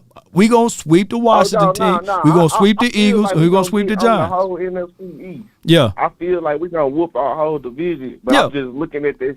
I'm just looking at it from that point of view, like, hey, they getting good. Splashes, man. We got to see splash. Hey, bro, we got to quit. Hey, man, we always been a good drafting team. We just got, man, bro, we got some type of, man, we got to do this free agency thing right this year, man. Oh, my God, we do. We got to. We cannot miss. Because, bro, them dudes just went to the Super Bowl. Like I ain't even speak on them. You feel me? Like, I don't even want to speak on them. We don't even speak on them. They took that L. Them jokers got so many draft picks. I was watching a mock draft, bro, and they were saying, that's why I said we got to hit in free agency. They finna get Jordan Addison. I saw a mock draft where they got Bijan Robinson, Jordan Addison. I said, wait a minute, dog. The Eagles finna be reloading over there. You know what I'm saying? Because they got some early picks, man. And I know they're gonna will and deal. See, the thing is with us, fam. Before I let you go, we got 9 draft picks or something like that. And what the Cowboys love to do is to hold on to all of those precious. They like to hold on to those 9 draft picks instead of like package some of those things together, bro, and then throw it out there for trade bait. Those draft picks are tradable, and let's go get some guys because 9 of those guys not even going to see the field. Come on, man. Even though we do draft well, but we could draft so good that these guys not even going to see the field. So package some of those things up, move up, be aggressive even in the draft because not all 9 guys going to start. Because, hey, one more thing before you let me go. Like, man, one thing you know about championship teams and championship caliber teams, it don't end in the draft, bro. It don't. Them people go grab people, man. Well, I don't understand why we so scared. Like, hey, man, and you said something earlier. When we replace somebody, we don't talk about it. We replaced Byron Jones' ass. Trayvon Diggs a dog. You feel me? We don't even talk about that no more. But we didn't replace Coop. We didn't. At first thought we shouldn't have never let him go. Ooh, but like you said, conspiracy. Bro didn't want to take that shot. And at the same time, though, the backlash should still be just like with Kyrie. Hey, they found out that shot didn't do nothing, and that came out on CNN and everything. Allegedly. Facebook, this dude right here, he said everything alleged, y'all. Appreciate you, Bishop, man. man. That was on CNN, man. But I'm gonna let y'all go, man. Hey, you know what? Hey, get a kicker, man. A solid kicker. Right. We can't have that problem no more, man. I'm gonna listen. I'm gonna sit back and listen, man. But we need a kicker though too, man. I don't know if you can find us a kicker, law, and that you a draft king. All right, I'm gonna find you a kicker, in man. The 7th round. With the 26th pick, everybody gonna be like, God, dog, the Cowboys done drafted the kicker, man. I'm like, blame Bishop, man. Appreciate you, Bishop, man. All right, salute, bro. Yeah, that's Bishop, man. All right, Facebook, all of that is alleged, man. I don't even care if it came out as factual evidence and information. Some things that come out as facts, you still get the yellow flag on the show. So all I'm saying is, allegedly, man. Come on, man. Everything is alleged. The whole show is an allegedly. Like, this show didn't really happen. Yeah, y'all having a Mandela effect, right? Y'all really is not having a show. This show is not real, y'all. Laudation. I've been gone for 30 years, man. I'm going to wake up tomorrow. I'm going to be somewhere in my mom's basement. You know what I mean? All right, man. I'm just joking, man. All right, I got Darius for the 214, man. You're live. Law, man. That's good. It's so much I got to talk to you about. So I'm gonna basically break it up. I know you finna go on vacation, so I'm gonna save my first part for on right Thursday. Now, yeah, on Thursday. I'm gone, man. I'm I'm going on Thursday. I'll be gone for a minute. Yeah, but go ahead. We gonna miss you, and when you come back, that's when I'm gonna give you my second part. The first thing I wanted to tell you about was when you had did that event at Los Angeles. You had an event, a Super Bowl event, and I told you I was gonna be there. Right. I was super. I couldn't make it. I had my outfit ready. I was finna come. You don't lie the whole nine. I'm a man of my word. When I say I'm somewhere, I'm gonna be there. I couldn't do it that time. You know what I'm saying? But the next event that y'all have down here, I'm definitely showing up. I'm definitely showing face.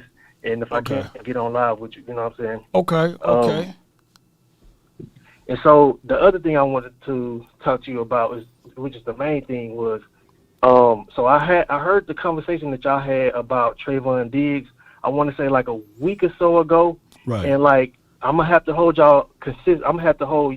Okay, so I have a bone to pick with you and the chat and Cowboy Nation.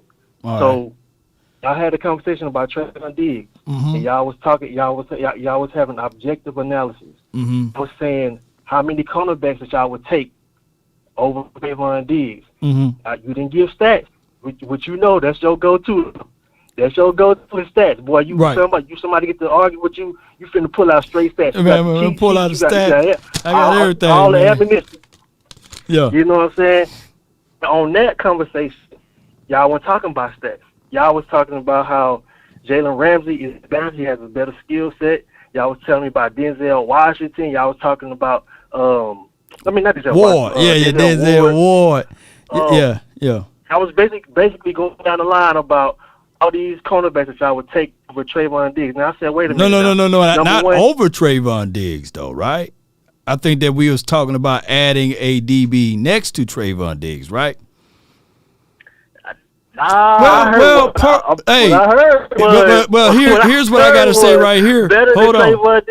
Hold on. Here's the truth right here.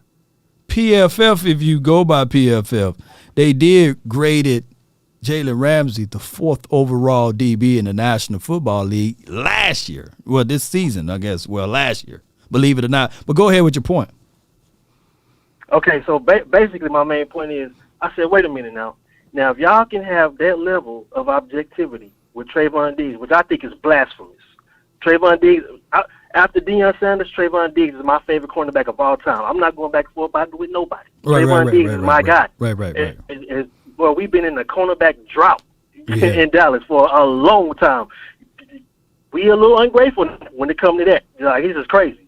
And I heard Drake come here saying some crazy shit. I'm like, boy, if you don't... So my main thing is... okay, so wait a minute. So y'all can have that level of objectivity with Trayvon Diggs, but y'all can't do that with Dak. So everybody can get that smoke. But the pet cats, I said, wait a minute now. So I'm going to hold y'all accountable now.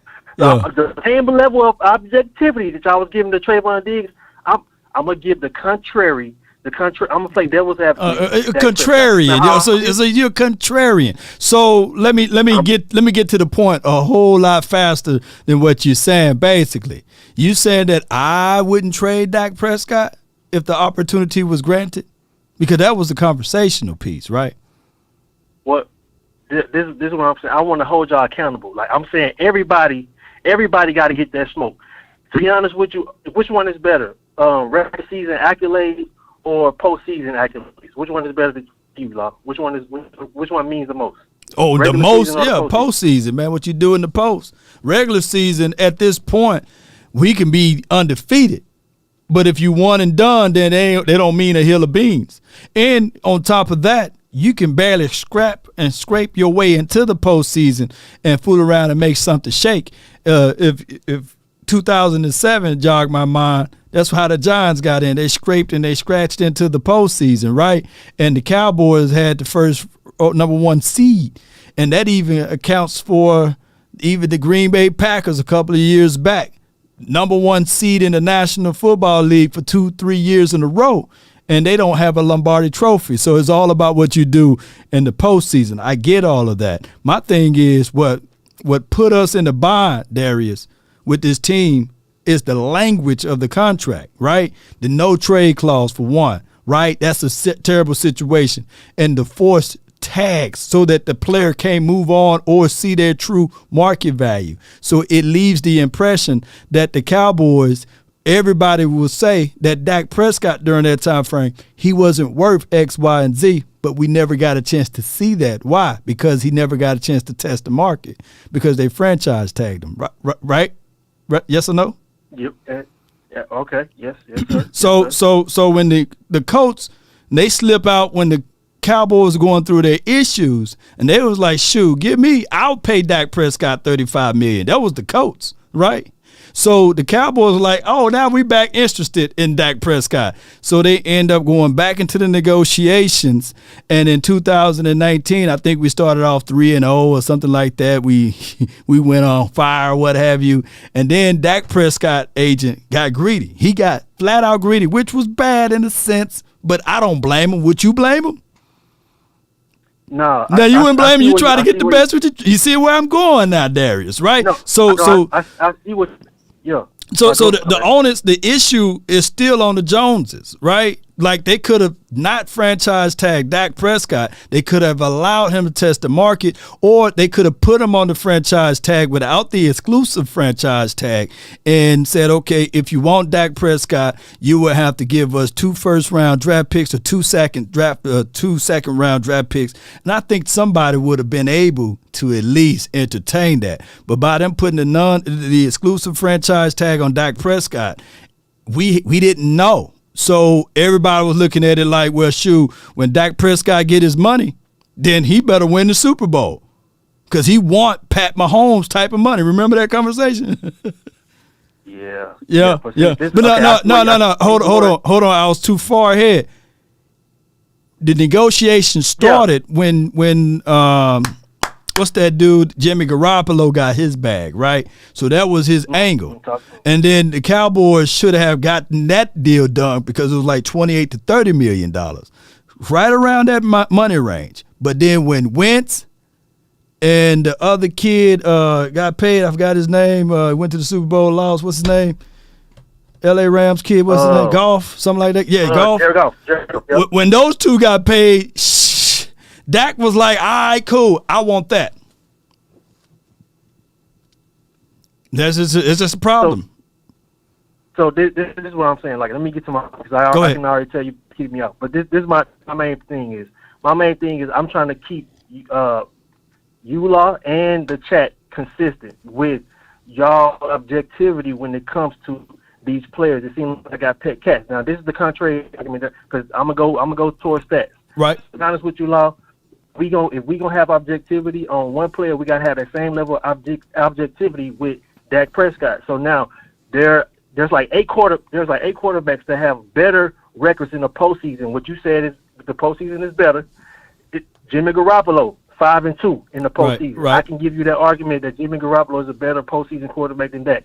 Joe Burrow, 5-2 in 3 years. In less than half of the years that Dak has been a quarterback. Matthew Stafford, he did all of that. Matthew Stafford is like, I think 3-3 in the playoffs. Russell Wilson, Jimmy.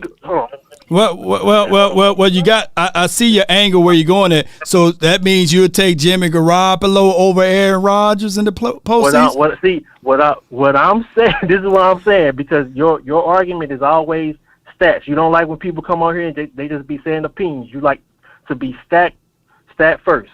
With context, yeah. Go ahead. What I'm saying is with context. So what I'm saying provide is the context with it. Facts. What I'm saying is the facts is the facts. They have better records. They are technically better postseason quarterbacks than that. You know what I'm saying? Like So is Brad Johnson. So is Brad Johnson and Nick Foles and Eli Manning. So there we go. Yeah, after Nick Foles. That's another one I forgot. Nick Foles. Flacco. We can go on and on. I can do this for hours like money long. You know what I mean? Mark Sanchez. We can go on and on, because at the end of the day, I get with what you're saying. Just like my guy, he hit me up. I was doing something else, and my guy hit me up. What's his name? Brandon. He hit me up early this morning. He said, "What's up? 2 and 4 Dak." You know what I mean? So I'm sitting here like, all right, cool. Yeah. 2 and 4 Dak. What that got to do with anything about the price of tea in China? What you getting at, this dog? Is what I'm saying. This is what I'm saying. Like, we got to stop babying him. Dak Prescott don't want to be baby. That don't make you less of a Cowboy fan just because you're calling your quarterback out. That don't make you less of a Cowboy fan. You can still, like, if we gonna have objectivity on LVE, Anthony Barr, Trayvon Diggs, right? So that can't get the smoke. He don't want to be babied himself. What type of smoke? What other type of smoke you want me to give Dak Prescott? I've been saying that on second and two. After he's supposed to be able to get that first down. You know what I mean? All I'm saying is it's the same level that everybody get. I just want consistency. That's all I'm saying. Wait a minute. Like anybody. That's all I'm saying. I just want a level of consistency. Like, it just seemed like whenever somebody talk about Dak, immediately you're not a Cowboy fan.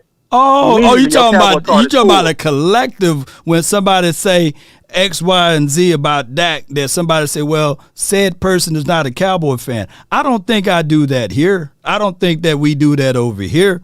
I think I allow a lot of time of people call in and speak ill about Dak. You know what I mean? Or even people like my guy Brandon, he talk ill will about Dak, right? I'm not saying that he's less than. He have every right to root for a team. Even Eastside Harold, he calls in it. Well, he don't call in, but he comment and watch every video. He counts as a view, right? If everybody else don't show up today, I know Eastside Harold will be here watching this video, right? Talking about his Texans. Yep. But what I'm saying here is just what I'm saying.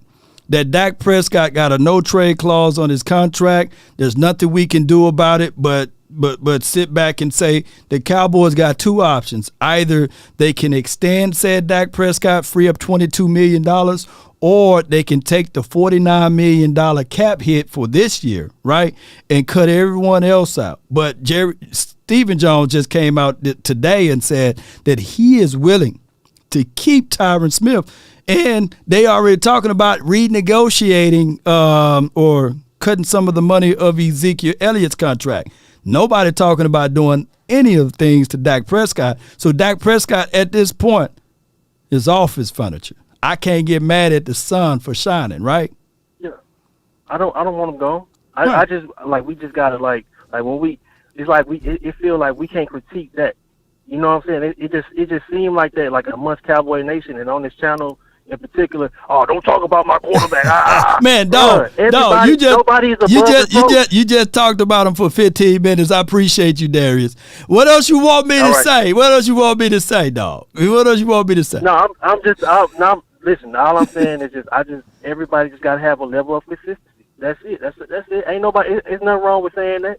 It's all good. Log, I love you. You know, I watch damn near every video you do. You're the best in the world on Cowboy Sports Nation, man. I appreciate it. Love and let your nuts hang. No doubt, man. That's Darius, man. Oh, Boy, we done had about 15 minutes talking about Dak. So my thing is, and give Darius a round of applause. That is not Darius Slay. You know, criticism and critique is warranted, right?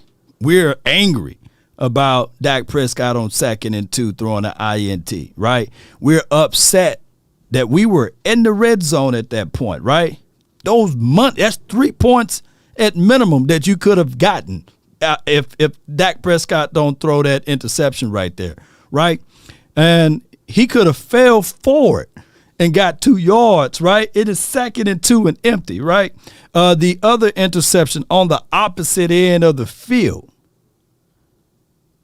going toward Michael Gallup. One can argue it's Gallup's fault. Others can argue that Dak Prescott was late. He had to dump off Ezekiel Elliott in the flat. Multiple things we could have done differently. Just as much as my guy, Trayvon Diggs, closing his eyes to tackle Kittle. Y'all see how that goes? Here's the thing about blame game. We can go around and around in circles and talk about X, Y, and Z. Is everybody at fault? There's only one team at the end of the year that said, hey, there's no excuses at the end of the day. We did our job and we were victorious, and that's the Kansas City Chiefs. I've literally seen a long time Eagles fans cry. They talking about everything. They talking about the grass and the texture of the grass, right? How slippery and wet it was for just their players and not the opposing team players, right? I done heard that, hey, now they talking about, hey, if this play were called, you know what I'm saying? Although it wasn't called, but were not called, but it shouldn't have been called, but it was a hold, but wasn't a hold, but it shouldn't have been called a hold. If he didn't call a hold, you know what I'm saying, on Bradbury holding the wide receiver, that they would have won. You see how excuses go? But the victor, you know what I'm saying, say, hey, we have no excuses. We won, and we left all of the excuses at the door. There's only one team that can say that at the end of the year, every year. The one team that wins. Everybody else have an excuse. Like, I can literally say, hey, man, if the aficionados call a legal receiver down the field, then Trayvon Diggs wouldn't be embarrassed of closing his eyes, right? Trying to tackle Kittle, right? So many things can go on in a game. But that's just how it is. Doesn't mean that one is better than the other. It's just excuses. And law can present a case which would be very valid. If we went 12-5 with Noah Brown and a 33-year-old T.Y. Hilton, what you can think and imagine to yourself what the Cowboys would do if we had a DK Metcalf on the opposite side, or dare I say a DJ Moore. How much better would we be? Right? Or if Tony Pollard never got hurt in that game. We don't know. I can paint the picture of literally saying that, hey, the Cowboys would have found a way to win a game. I think at one point in the season that the Cowboys scored 33 points in one quarter. A lot of things can happen off of one play. That's why football is such a crazy. I like the way my guy Brian Broader said. It's a strange lady. It's a strange lady. All right, let me see. I got my guy over here that been waiting. Aaron, 562, you live. Lord, what's you doing, man? Not much, man. Talk to me, man. Not much, man. Well, I was listening to the last caller.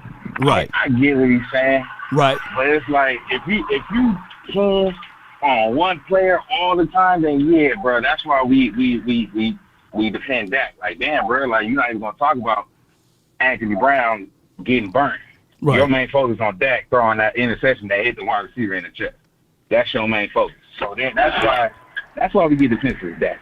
But yeah, like you said, everybody get the smoke, but that's a whole nother subject. Right. Now you lose my train of thought. Now, my thing is, when he said find our identity. If you become a run first team, do you draft a running back first, or do you go offensive line?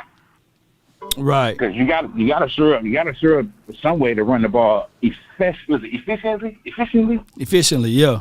Yeah, because you can run the ball and only get a cloud of dust every time you run the ball. Right. So I feel if you're gonna be efficient with the running game, you gotta have some hogs and move the line.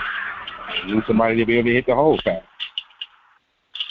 No doubt, man. Sure. If just focus on what your identity is and maximize it. You know, try to do all what you can do. Far as like, if that's your identity, then be sure that you maximize it and then you replace it with similar skill sets, just like I did with the Craig Hodges story, where they got BJ, they got John Paxson, they got Steve Kerr. They had other guys to be snipers, just like Craig Hodges, right? I'm going all the way back to the Bulls. But, you know, it is what it is. You know, you just got to figure out a way to continue to build upon the things that you do and do it better and better. I got you. Now, what I was going to say. Do you keep Kelvin Joseph just leave on special teams, or do you move on from him and Anthony Brown? Well, here's the thing. Anthony Brown, end of life on his contract. He don't have any more. You have to sign him. You know, you have to give him good money or what have you to come back or what have you. And what would be the whole point of drafting Kelvin Joseph, Nashawn Wright, and Izzy, right? If you're going to continue to keep rearing up the guys that you're supposed to replace him with, that's reverse hustling. So, yeah, all of that, you know, the Cowboys need to work on that and improve that, by the way. But the reality of it is that we still don't know who Kelvin Joseph is.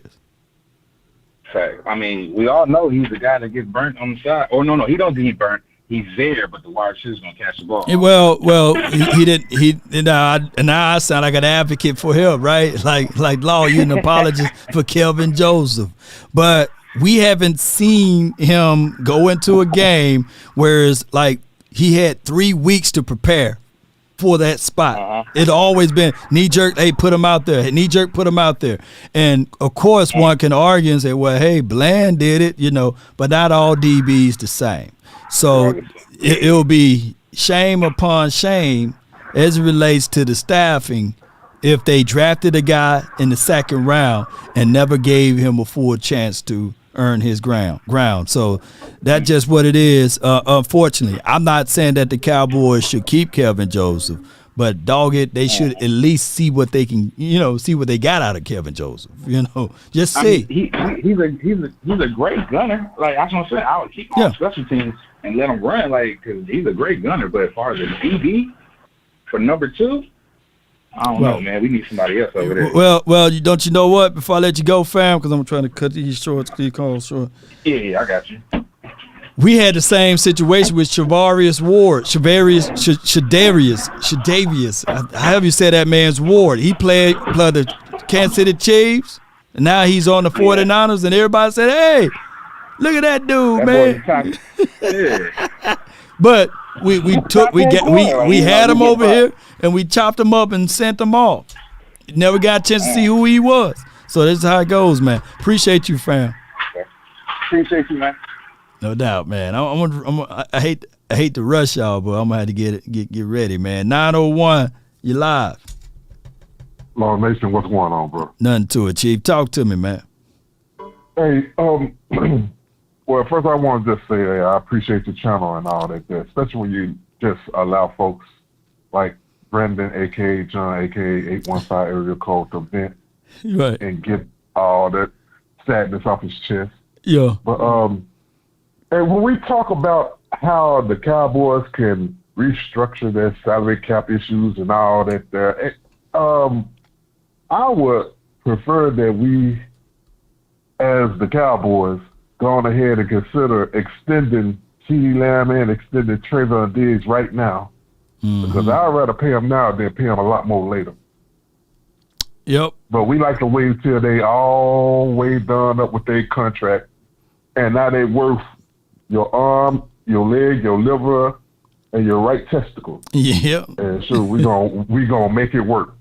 You know, so let's look here. We're gonna go ahead and make these moves and stuff to go ahead and get our money up under this salary cap. Hey, work on extending these guys. Yeah. The only problem is, what's your name, fam? I didn't even get your name, fam. JV, baby. JC? JV. Oh, JV. Okay. JV, here's the only problem, though, fam.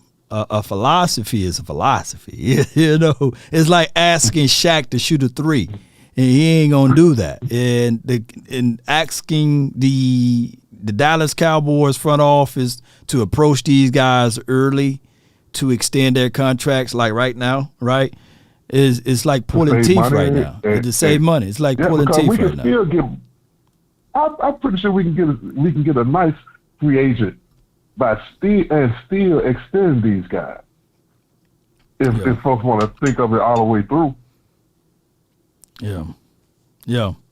I mean, that's the whole point. That's the whole point of like the conversation, I think last week of the guy saying that he would rather, and I think my guy Draco, that was his name, he was saying that he would rather for the Cowboys to go ahead and trade Trayvon Diggs now, right? Because he was thinking from the mindset that the Cowboys' philosophy would be they're going to let him play on this year, right? And he's going to ball out. Trayvon Diggs is going to get about 6 or 7 INTs, or maybe he get only 3. That's still more than what we used to have anyway, right? And then his asking price is going to be where Denzel Ward money is at, or even where north of what anybody else, like I believe the kid that DB's over there in Green Bay. He done thought of a whole new scenario off of what ain't happened yet. What ain't happened yet? Look, we can what ain't happened yet. But here's the truth of it. He's gonna be a transcendent player. We know he's gonna be a transcendent player. Yeah. But we going off of. But we going off of historical data, though. Historical data shows that the Cowboys tend to, far as their philosophy, wait to the end of life of said player, right? And then they talk about let's start sitting down and doing the negotiation. And I don't want that to happen. That's why I'm saying this year, right now, as of today, on February 28th, 2023, while we're making all these salary cap moves, don't forget to add in extending CeeDee Lamb and extending Trayvon Diggs right now. Right. You know what I'm saying? We got to extend these guys. Yeah, we do. We got to. And we can know what's supposed to happen. But the Jones family, they going to do what they need to do. And they going to stretch it out, man. Unfortunately. Unless, man, you know what? I'll have a 4-hour episode the day they extend Trayvon Diggs, man, if it's this year. I appreciate you, JV, man. I thank you for calling in, Hey, fam. I appreciate you. Hey, have a great one. You as well, man. Y'all put your hands together for JV. Yeah. I got the last 2 callers, man. We got Swayze, and then we got my guy Marv, man, MJ, the MJ Marv. So Swayze from the 908, you live. Talk to me, man. Hey, what's going on, Love? How much, man? Yeah, so I disagree with the last caller. I think we need to give Kelvin Joseph another chance. Like, he's a second-round pick. And remember, he went through a tragic incident over the offseason, so he really didn't even have a full offseason. Like, that stress, that's a real mental space he had to get over. Right. To be honest with you, I don't want to bring it up, but obviously you know, you covered it. So I'd give Kevin Joseph another chance. Like, he's a big corner.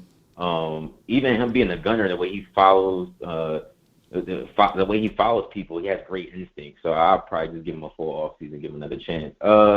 Bland, I'll keep him in the slot. I think Bland's gonna be. He reminds me of Orlando Scandrick, like his craftiness. You know what I'm saying? Like, so I'll probably give him another chance.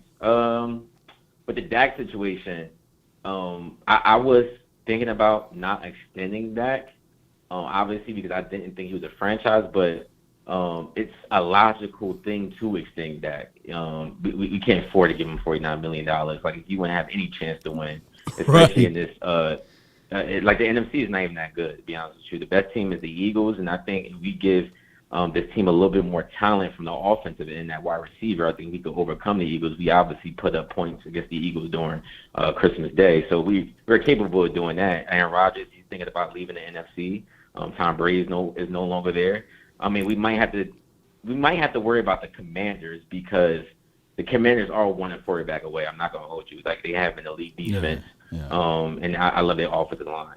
Reminds me of the Hawks in the '80s. So, so like the quarterback situation. I mean, the only logical thing you can probably do with the quarterback situation is probably get Hendon Hooker maybe in the 3rd round. So I might get him in the 2nd round, to be honest with you.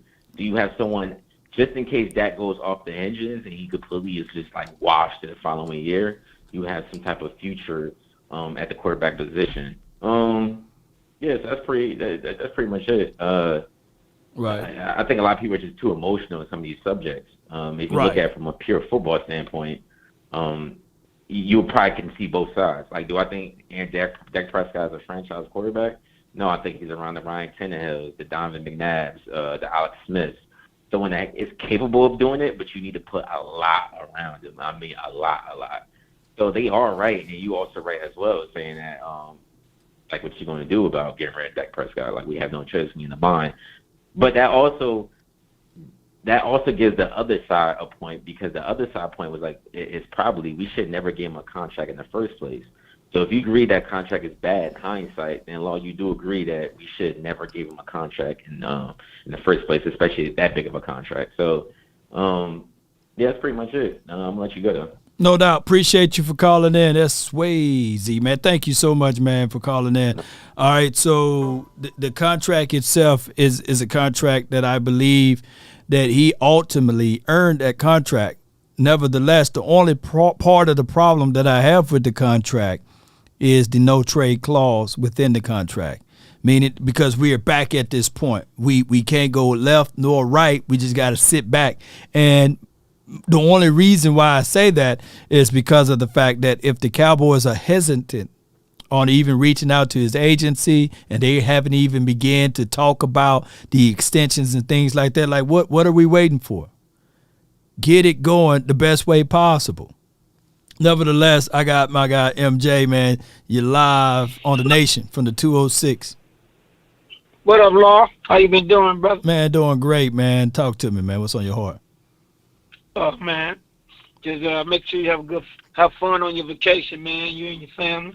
Be safe. Mm-hmm. There's a lot of nuts out here. You know what I'm saying? A lot of nutcakes everywhere. Woo! Yeah. But everybody got good points. You know what I'm saying? Dak Prescott, I think he'll be good. You got to remember, everybody, it's scheming. The offensive line will be a running scheme. Your boy, offensive player caller, is going to put him in a situation with that West Coast that's going to make him more dangerous, even better than 2016. I think it'll be better 2016. Dak, less interceptions, more dangerous. And all our receivers, we got fast receivers, guys. We just didn't use them. Y'all think our receivers bums, but like I say, I guarantee you, at least 2 of our receivers going to show out. I bet you Tober show off because he get to run college routes like he ran in college, slants, bombs, not them damn, excuse my French, them curls. Yeah. Everybody doing the curl at the same time. So we got the hater out of here that was hate. That's why they got rid of Amari Cooper. Now, that's the only thing where the Jones messed up was Amari Cooper. They should have kept him. But remember last year, we had Amari Cooper, all that talent, Wilson, and we only scored 17 points, and we still could not drive down the field with 2 minutes and 50 seconds left with 3 timeouts. And we still lost to the 49ers. And we still lost. Bad play calling. Come on.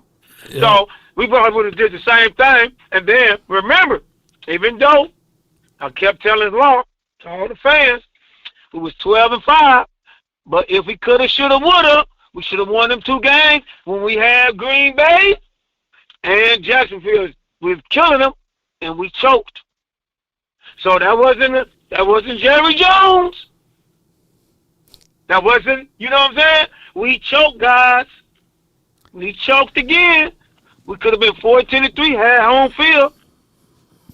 So you can't blame it. Oh, we need Amari Cooper. No, we still choke. Well, MJ, then we will be talking in circles, right? Because if we win those 2 games, ultimately, then we could keep Kellen Moore, right? So it's a conundrum. You see how it goes. So Jerry Jones, you see how it's a conundrum, bro. So if we win those games, like in 2019, if we beat the Saints or we beat the Jets or what have you, you keeping Jason Garrett. Because now you got to understand to yourself, hey, man, Jason Garrett, since he had Dak, we never had a losing season, etc. So it's a conundrum, fam. It's one of those things. That's good. Yeah, that's right. Yeah. So the fish rots from the head. Let me say it again. We had a chance.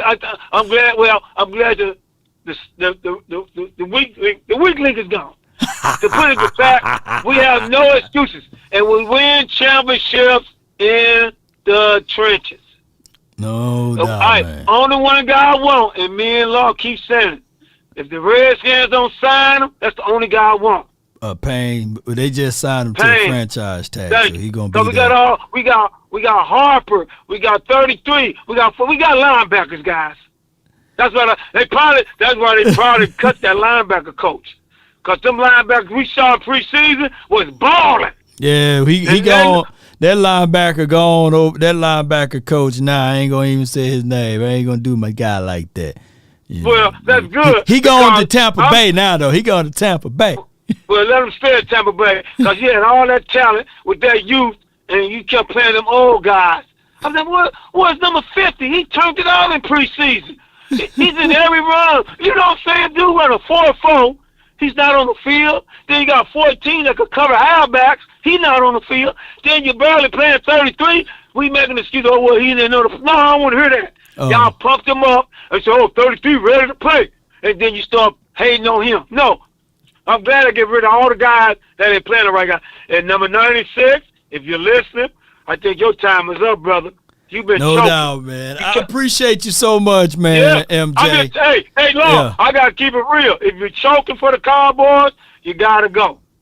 No doubt, man. One more thought before I leave. They're going to keep 77 because we need him for insurance. He can play left or right. He can be our swing tackle. Yeah, they will keep that big boy. You know what I'm saying? Redo the contract. And come on, Cowboy. Let's get ready for his draft. No doubt. And, Law, I like that tight end you showed. Darnell That'll be a good pickup. Yes, for indeed. Brock, yeah. I like that, bro. But let's go, Cowboys. We need defensive tackles, another linebacker, and probably one more corner. And I think Kevin Joseph going to show off this year with our receivers so they didn't get to play last year. Let's go. No doubt, excuses. Man. No excuses, man. That's my guy, MJ, man. All right, man. One of these days, y'all. Goodbye. I'm going to stop doing phone calls one of these days because I'll be doing shows for like 3 hours on the line. I'll let y'all talk or what have you. But it was a good overall show, man. I'm still going to talk to y'all regardless. I get with what one of the people said in the chat. Dak Prescott can't win big games, right? I get you, man. I feel you on the Facebook. And let me make sure I get your name again. You know, I forgot your name. I thought I had it. John says Dak Prescott can't win big games. You see, the big games continue to move. Like, we supposed to lose that Tampa Bay Buccaneers game. We supposed to lose in that game. You know, we ain't supposed to win that one, right? Because the odds were the Cowboys didn't win in 30 years. So let me ask y'all this. If the Cowboys were to lose that game, right? Would it have been the same? It would have been the same question, right? Dak couldn't win big games, right? That's just how it goes, right? Because my thing is from here, who gives it as it relates to big games? Who decides? Who's the determining factor of a big game? Like, that's just how it goes. Like in the playoff game, the Dallas Cowboys collectively haven't won on the road in 30 years, right? On top of that, and these gonna sound like excuses, but that's just how it goes, right? The Cowboys never beat Tom Brady, even though he was 45 years of age, and I'm hearing people saying, oh, man, the Bucs was 8-9. You know, that's the reason why, right? Well, my thing is, with all of that being said, when you finally beat him, oh man, the man was 45 years of age. But if he were to beat us, hey, he's the GOAT. He's 45 years old. Hey, he just do what the Cowboys tend to do, lose in big games. But since we won, oh, that's not a big game, right? You know what I'm saying? Oh, there's nobody, man. That team was trash, man. That wasn't even really a playoff team. So it's damn if you do, damn if you don't. You can't win, right? So that's why I said for these guys next year, Dak Prescott, it don't matter anybody else, just Dak Prescott and Mike McCarthy, those two, their backs against the wall regardless. We can't go to the NFC Championship game to lose that. Because even if we were to beat the 49ers and we made it to the NFC Championship game, to lose that, then it would have still been, hey, man, we couldn't beat nobody in a big game. We couldn't beat the Eagles or whatever. It would have been the same song and dance. So that's why it's Super Bowl or bust every year, because the expectations is such. It's such. It's just the reality of it. It's the exact thing every year that the Cowboys must win the Super Bowl. Every year. It don't matter. Look, Law, do you have any valid points to that? We were expected to go to the Super Bowl with Dave Campo, yes or no? Can somebody put that in the chat? Were we expected to go to the Super Bowl? And the same threshold of when we got Bill Parcells, I've literally seen people say, and I wanted to say this about 2 hours ago, people literally said Bill Parcells was a horrible coach for us because he didn't take us to the Super Bowl. Right? He didn't do no better than Dave Campo. Why? Don't y'all know that he had to put a whole bunch of makeup on that pig, right? For what Dave Campo did, right? And he got to the playoff twice. But he wasn't a successful coach here, right? Yes or no?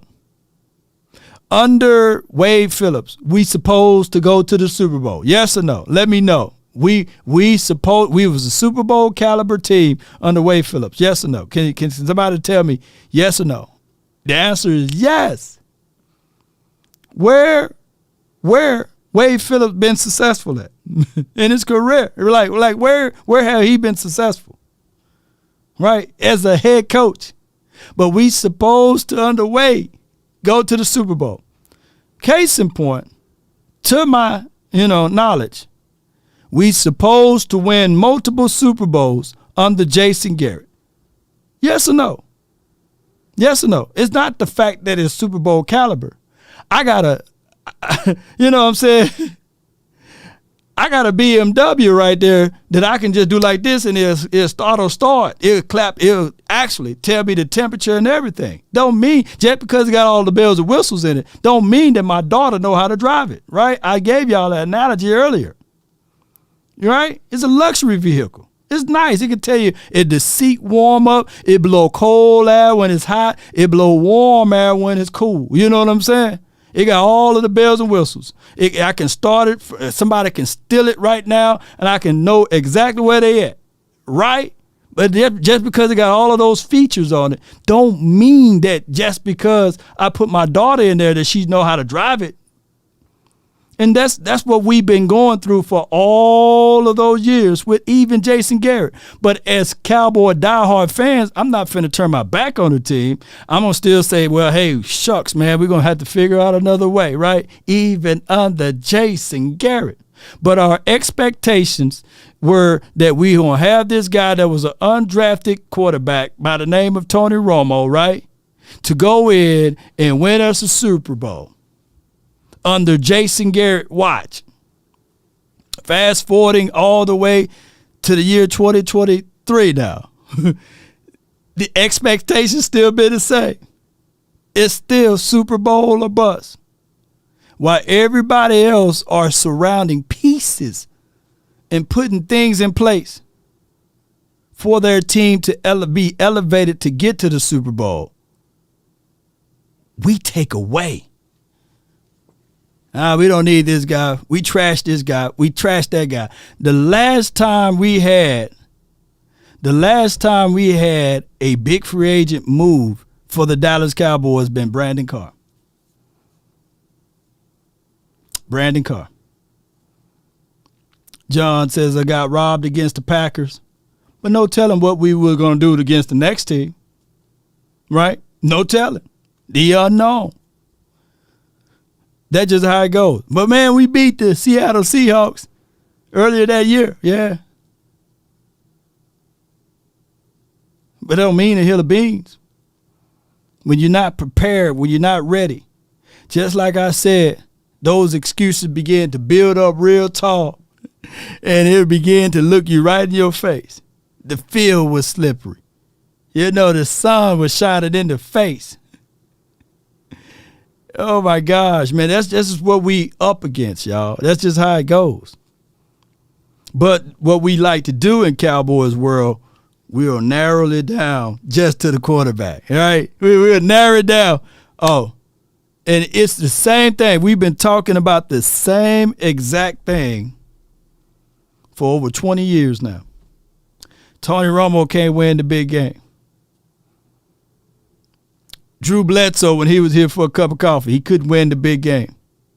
And all we did, Dak Prescott now, he can't win the big game.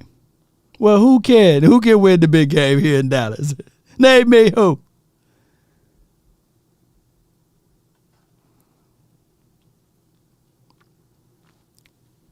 The Cowboys already whooped the Seattle Seahawks in 2014.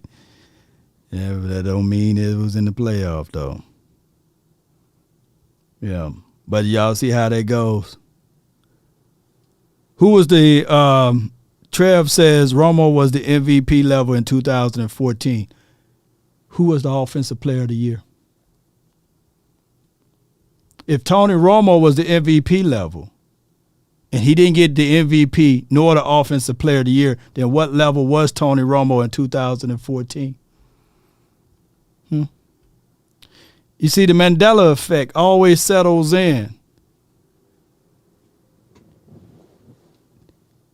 The Mandela effect, and people would perceive to say, man, this dude threw for 5,000 yards in 2014 when he didn't. We finally got things horned in and focused in, right? Run the ball. What I've been preaching about for the last 2-3 years, run the ball to open up the pass. You don't have to be the hero. Just play efficient enough. Establish the identity. The offensive player of the year, the Cowboys got rid of him the following year. And the Cowboys didn't make it over 500. Hustling backwards.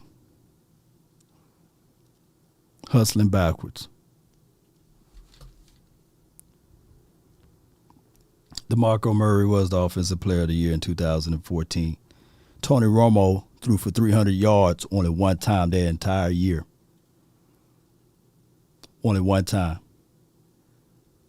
But people like to make it about the quarterback when it's the team's game.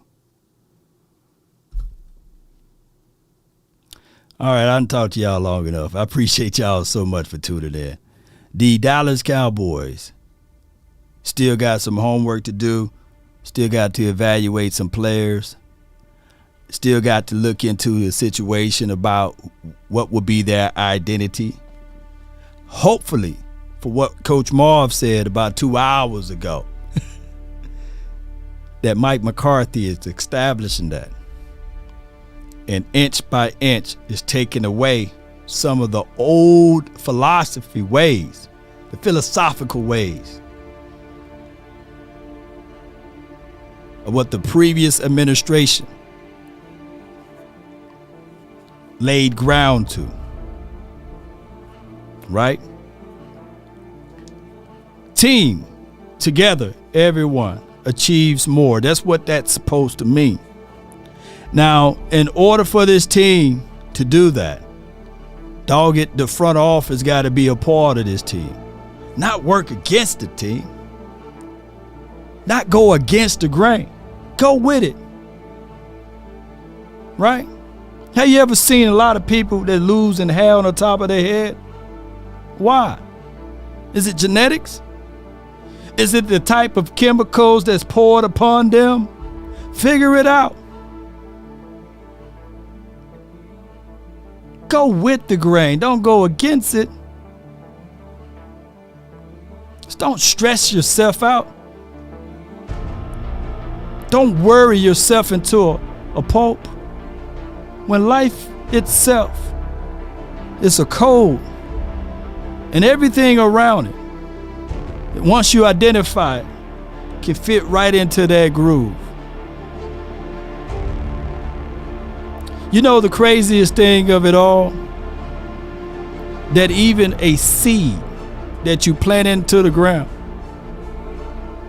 in order for it to grow, you got to make sure that the ground is fertilized. You do. You can't just throw the seed out there and say, hey, grow. That person told me that this seed will be able to bear good fruit. But a cultivator with that same land that you got all of those seeds in your hand that you're complaining about that's not growing, that cultivator know how to take that axe, that pickaxe, and tear up that hard soil so oxygen can get in there. Know how to terraform it so that the seed can take. And knowing that even the seed that he throw down into the dirt, that the seed must die first. And the roots, and I'm giving you guys the rudiments of life itself, must take hold to the soil and grow down before it grows up. But so many people, they take that same seed and they throw it out there and say, oh, there was a good draft pick here. Oh, that was a good draft pick there. Oh man, we draft well, but ain't nothing taking hold. Ain't nothing growing. Ain't nothing growing. Boy, the few.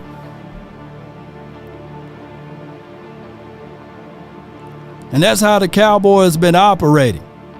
We draft well. We know how to pick out the seed, but we definitely don't know how to grow said seed and grow like seeds that's similar to said seed that you put out there.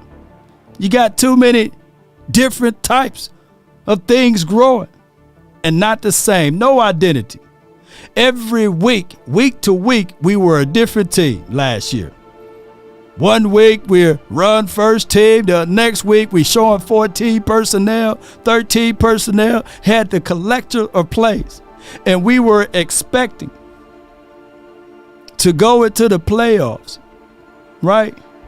With our mixed bag of seeds of not knowing who we were or who we are to win it all. Now, Law, could we won? Yes. But the odds were against us. We didn't have an identity. When somebody said, hey, I got a taste for watermelon, we gave them plums. And when we had a taste for plums, we had walnuts. Come on, y'all. Let's get this thing together. Let's grow some real nuts out here, man. The Dallas Cowboys, like Queen said, let them hang. Write these things down.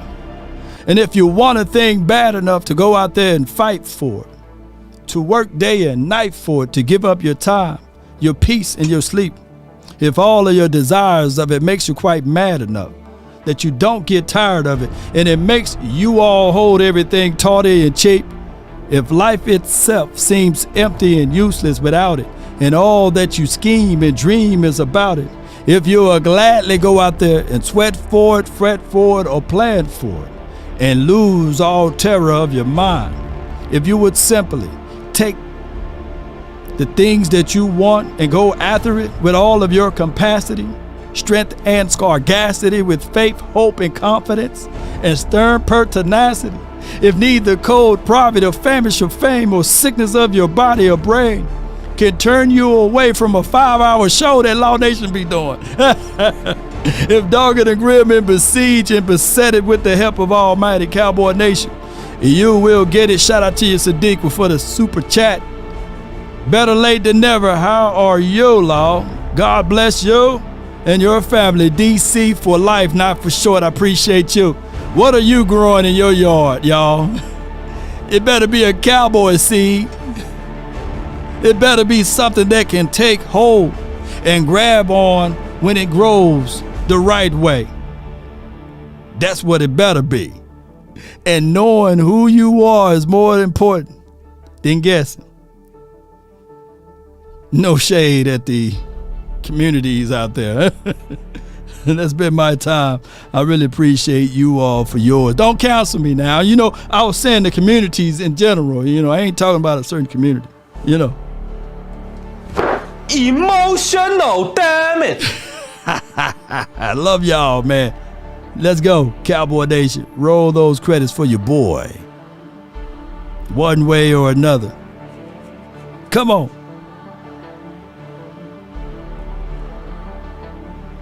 Get that 100K, boy. We gonna be throwing all type of seed. Come on, y'all. Shout out to y'all. Common Sense Lab, appreciate you. Jason Jesus, appreciate you. Frederick, appreciate you. LT, thank you. Coach Marv and Sadiq, appreciate you. DC for life, thank y'all. Shout out to you, Jay Lombardi. Shout out to you, Nobles, Royalty. Thank y'all so much for tuning in. DC for life, not for short. Let's continue to grind. The community is strong. Let's go.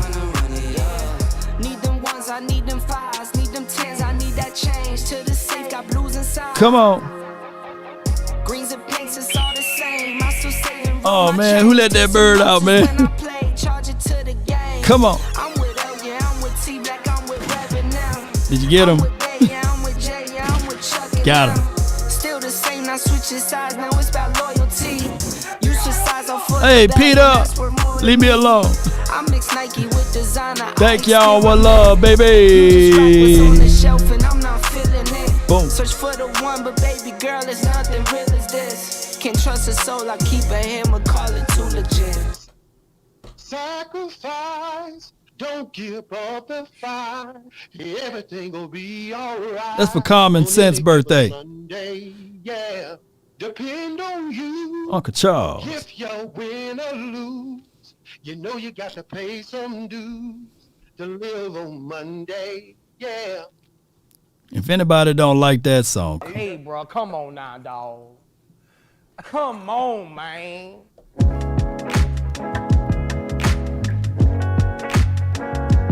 shout out to you, JV. Thank you for the $20 cash app. Keep in mind, for those who are donating, at the end of this month, we're going to do that drawing and we're going to give away this merchandise right here. One of those helmets I got. Come on. Your name will be entered in.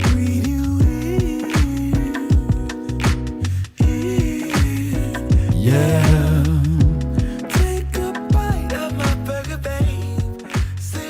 Oh, vacation time kicks off on Thursday. I'll be going for an extended stay away.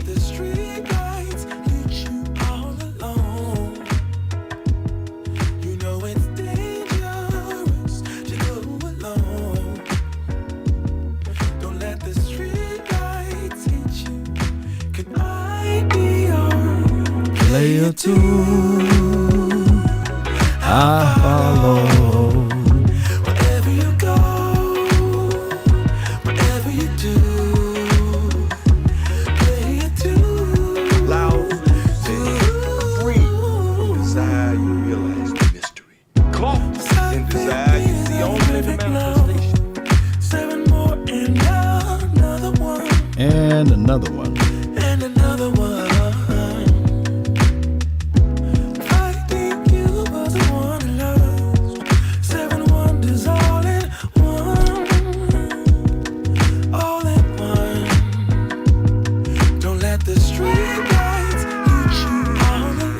That's a street light hitting somebody. You know it's